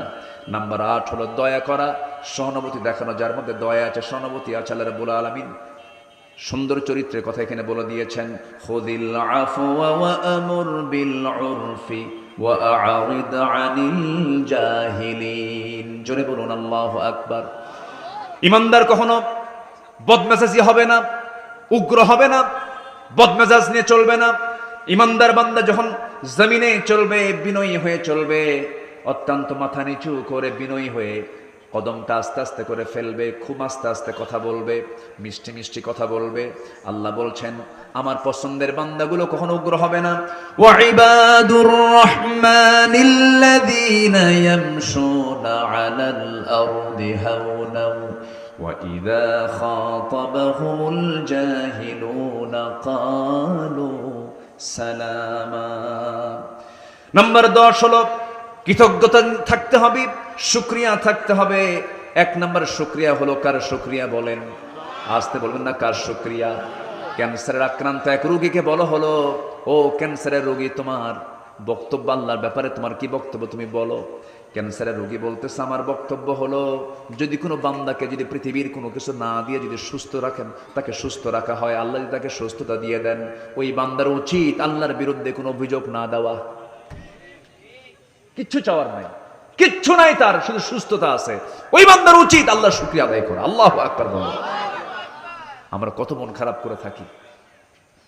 সেদিন কোথায় যেন কোন ঘাট দিয়ে আমি যাচ্ছিলাম, একটা পথিক এখানে বসে আছে, ওর হাতও নাই পাও নাই, হাতও নাই পাও নাই, চেহারারও কোনো সাইজ বাইজ নাই, বাহ্যিকভাবে দেখলাম, দেখে ভাবলাম আমি কত সুখী মানুষ, আমার হাতও দিয়েছেন, পাও দিয়েছেন। কখনো দিল থেকে যেন আল্লাহর প্রতি যেন কোনো অভিযোগ না আসে, শেষ নিঃশ্বাস থাকা পর্যন্ত মুখ থেকে বের করতে হবে আলহামদুলিল্লাহ। এটা মাথায় রাখবেন, আল্লাহ পাক আপনাকে মাফ করে দিবেন। নাম্বার 11 হলো সুজাআহ, সাহসিকতা। ইমানদার কখনো ভীরু হবে না, ইমানদার কখনো টালমাটাল হবে না, ইমানদার কখনো হতাশা নিয়ে চলবে না। আল্লাহ রাব্বুল আলামিন বলেন, ইয়া আইয়ুহাল্লাযীনা আমানুসবিরু ওয়াসাবিরু ওয়ারাবিতু ওয়াত্তাকুল্লাহ লাআল্লাকুম তুফলিহুন। নাম্বার 12 হলো সৎ কাজের আদেশ দেওয়া, অসৎ কাজের বাধা দেওয়া। আল আমরু বিল মা'রুফি ওয়া তানহাউনা আনিল মুনকার কুনতুম খায়রা উম্মাতিন উখরিজাত লিন-নাস তা'মুরুনা বিল মা'রুফি ওয়া তানহাউনা আনিল মুনকার। নাম্বার 13 হলো বিশ্বাসযোগ্য হতে হবে, বিশ্বাসযোগ্যতা নিয়ে আসতে হবে। والذين هم لأماناتهم وعهدهم راعون। নাম্বার 14 হলো ইখলাস ফিল আমাল, নিষ্ঠাবান হতে হবে, দায়িত্বশীল হতে হবে। যে ব্যাপারে আপনাকে দায়িত্ব দেওয়া হলো সেই দায়িত্ব আপনাকে সঠিকভাবে পালন করতে হবে। স্কুলের হেডমাস্টার দায়িত্ব আছে না নাই বলেন? ক্লাসের টিচারের দায়িত্ব আছে না নাই বলেন? আপনি টিচার, ছাত্র বেশি পড়বে না শিক্ষক বেশি পড়বে? বলেন বলেন বলেন বলেন। ছাত্র বেশি না শিক্ষক বেশি? শিক্ষক বেশি স্টাডি করবে, কারণ শিক্ষা পাওয়া ছাত্রের অধিকার, শিক্ষা পাওয়া ছাত্রের অধিকার। শিক্ষক যদি না পড়েন শিক্ষা দিবেন কেমনে? আল্লাহ বলছেন প্রত্যেক দায়িত্বশীল ব্যক্তিকে আমি ধরে ফেলবো একদিন। আপনার শিক্ষক হয়েছেন কিন্তু শিক্ষকতার যোগ্যতা নাই, জবাব দিতে হবে কার আদালতে? আল্লাহর আদালতে। নাম্বার 15 হলো সর্বশেষ যে গুণটা, সেটা হলো হিলমুন, সহনশীল হওয়া। সহনশীলতা দেখানো। আল্লাহর শ্রেষ্ঠ সহনশীল আল্লাহর নাম হচ্ছে হালিম। আল্লাহর নাম কি? হালিম। বলেন কি নাম? হালিম। আমরা আব্দুল হালিম, আমরা হালিমের বান্দা। হালিমটাকে আল্লাহ কাফেরকে খাওয়ায়, মুশরিককে খাওয়ায়, ন্যাংটা হয়ে উলঙ্গ হয়ে নৃত্য পরিবেশন করে নাচানাচি করে আল্লাহ তাকেও খাওয়ান, তাকেও দেখেন। আল্লাহর ধৈর্য আছে না নাই? আসতে বলেন আল্লাহর ধৈর্য আছে না নাই? আব্দুল হালিম, আমরা হালিমের বান্দা। আল্লাহ তাআলা হালিম। কিন্তু এই হালিম শব্দটাকে আমার দেশে একটা খাদ্য বানানো হয়েছে। এটা একটা খারাপ, আমি মনে করি এটা মানে খারাপ দৃষ্টান্ত। এটা উচিত না। এই নামটা এখানে রাখা হয়নি। মামা হালিম আছে না এরকম? মামা হালিম না, এই নামটা এখানে রাখা উচিত না। কারণ হালিম নামটা মূলত কার? আসতে বলবেন হালিম নামটা মূলত কার? আল্লাহ তাআলা। সম্মানিত ভাইয়েরা, এই 15টা গুণ আমরা যদি অর্জন করতে পারি, আল্লাহ রাব্বুল আলামিন বলছেন এই বান্দার জন্য জান্নাত খুবই সহজ হয়ে যাবে। আল্লাহ কবুল করুন, জোরে বলি আমিন। সম্মানিত ভাইয়েরা, এখানে একটা বিষয় আমিও শুনেছি, কোরআনকে নিয়ে কটূক্তি করেছে, কোরআনকে ছিঁড়ে দিয়েছে, পায়ে নিচে দিয়েছে। এরপরে আমি কোরআন মানি না এই জাতীয় মন্তব্য করেছে। এবং নর্থ সাউথ ইউনিভার্সিটিতেও এই অপ্রীতিকর ঘটনা ঘটেছে এবং দেবহাটা থানাতেও এই অপ্রীতিকর ঘটনা একজন ঘটাইছে। এই যে রুটিন ওয়ার্কের মতো, এটা বিগত 16 বছরও দেখেছি, এটার শাস্তি 0% শাস্তি হয়নি, এদেরকে নিয়ে কোনো প্রকার ব্যবস্থা নেওয়া হয়নি। আমরা বড় আশায় ছিলাম যে অন্তর্বর্তীকালীন সরকার তারা অন্তত লেবারেল হয়ে এই সমস্ত বদমাইশদের বিরুদ্ধে শক্ত অবস্থান নেবে। কিন্তু দুঃখজনক হলো সত্য, এই সরকারের আমলে নতুন করে কিছু শিক্ষক নিয়োগ দিয়েছে, 60,000 সঙ্গীতের শিক্ষক। কিসের শিক্ষক? সঙ্গীতের শিক্ষক। সঙ্গীতের শিক্ষক দরকার না কোরআনের শিক্ষক দরকার? কিসের শিক্ষক দরকার? কোরআনের শিক্ষক দরকার। আমরা সুস্পষ্ট ভাষায় দ্ব্যর্থহীন কণ্ঠে জানাতে চাই, 56,000 আলা কাদরি উকুলিহিম। মানুষের জ্ঞানের পরিমাপ বুঝতে হবে আগে। আমি কোথায় কথা বলছি, আমার কথাটা কোথায় যাচ্ছে, কারা শুনতেছে। গবেষণালব্ধ কথা ইনডোরে বলতে হয়, গবেষণালব্ধ কথা বাইরে বললে প্যাঁচ লেগে যায়, ভুল হয়ে যায়। আমি সবাইকে একটু সতর্ক করে দিতে চাই, আল্লাহ যেন আমাকে আমল করার তৌফিক দান করেন। দ্বীনের সঙ্গে সাংঘর্ষিক কোনো কথা মুখ থেকে যেন না বের হয়, আমরা সচেতন থাকার চেষ্টা করব ইনশাআল্লাহ। বলেন জোরে বলি ইনশাআল্লাহ। আপনার পূজার মণ্ডপে আপনি মুসলিম হয়ে যাচ্ছেন, আপনি পূজার মণ্ডপ আপনি পাহারা দিবেন, এটা ইসলাম আপনাকে বলে দিয়েছে। মন্দির পাহারা দিবেন আপনি বলে দিচ্ছে, কিন্তু পূজার মণ্ডপে গিয়ে আপনি ওই কি খাবেন? প্রসাদ খাবেন, নাড়ু খাবেন, এটা ইসলাম কখনো মেনে নিতে পারে না। এটা তাদের ধর্মীয় উপাসনালয়। আপনি যেটাই করবেন, ইসলাম অন্য ধর্মের প্রতি সহিষ্ণু, কিন্তু এর মানে প্রশংসায় পঞ্চমুখ হয়ে আপনি বলে ফেলছেন যে মা দুর্গা গজে চড়েছেন, ফসল উন্নতি হয়েছে। এই জাতীয় কথা ইমানদার কখনো বলতে পারে না। মা দুর্গা গজে চড়ুক আর উঠে চড়ুক আর ঘোড়ায় চড়ুক, যা চড়ে চড়ুক, আমার বলার দরকার নাই। আল্লাহর কাছে দিন, ধর্ম আল্লাহর কাছে কয়টা? আল্লাহর দিন কয়টা? একটা। তার নাম কি? তার নাম কি? ইসলাম। আপনি ইসলামের প্রশংসা, আপনি মুসলমান, আপনি ইসলামের প্রশংসা করেন। অন্য ধর্ম নিয়ে প্রশংসারও দরকার নাই, গালি দেওয়ারও দরকার নাই। কি প্রশংসারও দরকার নাই, গালি দেওয়ারও দরকার নাই। এত কেন? এত বেশি ভালো না। অতিরঞ্জিত মানুষকে বিব্রত করে। মানুষ এগুলো দেখলে মানুষের মন মরে যায়, মন নষ্ট হয়ে যায়। এত বেশি কেন? হিন্দু ভাই তারা আছেন আমার দেশে, তাদের সঙ্গে ব্যবসার লেনদেন হয়, চলাফেরা হয়, সবকিছু হয়, ভালো, সমস্যা কি? কিন্তু সালামটা আমি দেব, সালামটা কি হিন্দুর জন্য না মুসলমানের জন্য? বলুন কার জন্য? কার জন্য? কার জন্য? মুসলমানের জন্য। এটা মাথায় রাখতে হবে। আল্লাহ রাব্বুল আলামিন সবাইকে বোঝার তৌফিক দান করুন। জোরে বলি আল্লাহুম্মা আমিন। হুজুর ইমাম সাহেবদের বেতন নিয়ে কিছু বলুন। বেতন দিবেন না, ও হাওয়া খাক। আমার দেশে সবচেয়ে কম বেতনে চাকরি করে কারা? তাও 6 মাসের বেতন বাকি। কয় মাসের? 6 মাসের বেতন বাকি। 6 মাস এই বেতন বাকি রাখার পর হুজুর তো কাম সারা, নামাজে দাঁড়ায় আর কয় কি বাজার করব, কি বাজার করব। তাহলে ক্ষতিটা আপনার হচ্ছে না বলেন তো? আমি তো মনে করি ইমামের চাইতে বড় কোনো সম্মানজনক পদ এমন চাকরি কি আর দ্বিতীয়টা আছে বলেন তো? নাই। এটা কোনো চাকরিও বলা যাবে না, এটা সম্মানজনক একটা পদ। তার পরিবারটা উচিত খারাপ থাকে না ভালো থাকা, তার ছেলে আছে, তার মেয়ে আছে, তার পরিবার আছে, পড়াশোনা আছে, সন্তানদের শিক্ষা, মৌলিক চাহিদাগুলো আছে। এমন বেতন দেওয়া হয় যা হাস্যকর। একটা সুইপারের বেতন ইমামকে দেওয়া হয় না। 10,000 টাকা বেতন দিয়ে আবার প্রশ্ন করে হুজুর এত বেতন দিয়ে কি করেন? এরকম বিক্ষোভ কিছু আছে না নাই বলেন তো? আচ্ছা, এটা ঠিক না। আবার কোরআন হাদিস, কোরআন শরীফ পড়ায় এক হুজুর 3 মাস বেতন দেয় না, রবীন্দ্রসঙ্গীত শিখায়, ইংলিশ শিখায়, মাসে বেতন 10,000। আর কোরআন শিক্ষার শিক্ষকের বেতন 3 মাস বন্ধ।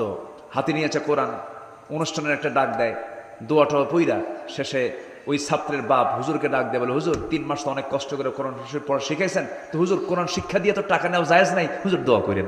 কত বড় হারামজাদা দেখেন, এ আছে না নাই? আচ্ছা, এগুলো হেয় করা হয়, এগুলো ইনসাল্ট করা হয়। আপনি আপনার সম্মানকে সর্বোচ্চটুকু দেওয়ার চেষ্টা করবেন ইসলামের কাজে। জোরে বলি ইনশাআল্লাহ। আল্লাহ কবুল করুন, সবাইকে বুঝার তৌফিক দান করুন, আল্লাহ কবুল করুন। আসুন আমরা এখন আর কথা না বাড়িয়ে, অনেক কষ্ট করে আপনাদেরকে আটকে রেখেছি, এখন আমরা সোজা দোয়ার দিকে যাবো। আমরা চাইবো কার কাছে বলেন তো? আল্লাহর কাছে চাবো।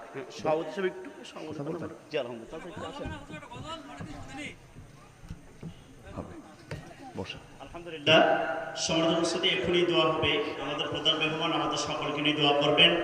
এ পর্যায়ে সম্মানিত সভাপতি মহোদয়ের সমাপনী বক্তব্য নিয়ে আসছেন আজকের তাফসীরুল কোরআন মাহফিলের সম্মানিত সভাপতি আলহাজ ডাক্তার শেখ রিজাউল ইসলাম।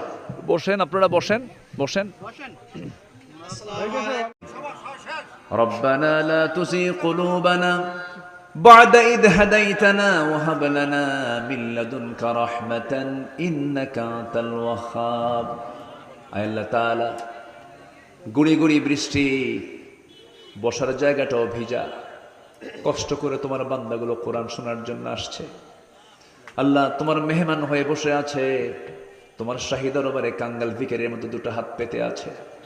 গুনার দিকে নজর দিও না, বান্দা মনে করে তামাম জিন্দেগির গুনাহগুলো দয়া করে মাফ করে দাও। জনম দুঃখিনী মাজার দুনিয়া থেকে বিদায় নিলেন, জিন্দেগির গুনাহগুলো মাফ করে দাও। কবরগুলোকে জান্নাতের টুকরা বানায়া দাও। আব্বা আম্মার জন্য কি দোয়া তাও শিখিয়ে দিয়েছ। আওয়াজ দিয়ে ঠোঁটটা মিলিয়ে মিলে আমার সঙ্গে সবাই চিৎকার মেরে বলুন, রব্বিরহামহুমা কামা রব্বায়ানি সাগীরা। সবাই বলুন, রব্বিরহামহুমা কামা রব্বায়ানি সাগীরা। ও আল্লাহ, বিশেষ করে মাহফিলটার আয়োজন করলেন যারা, শোনার জন্য দূর থেকে আসলেন যারা, কিয়ামতের দিন যেদিন কেউ কাউকে চিনবে না, সেই কঠিন মুসিবতের দিন এই মাহফিল সবার জন্য নাজাতের মাধ্যম তুমি আল্লাহ বানাইয়া দিও। মাহফিল কমিটিকে কবুল করে নাও। এই গ্রামের প্রত্যেকটা ঘরকে ইসলামের দুর্গ বানাইয়া দাও। আলাইপুরের প্রত্যেকটা ঘরকে তুমি আল্লাহ ইসলামে আলো আলোকিত হওয়ার তৌফিক দিয়ে দাও। আয় আল্লাহ তাআলা, দুনিয়া থেকে কোন দিন বিদায় নেব জানি না, ডান হাতে আমল নামা না আসা পর্যন্ত মরণ দিও না।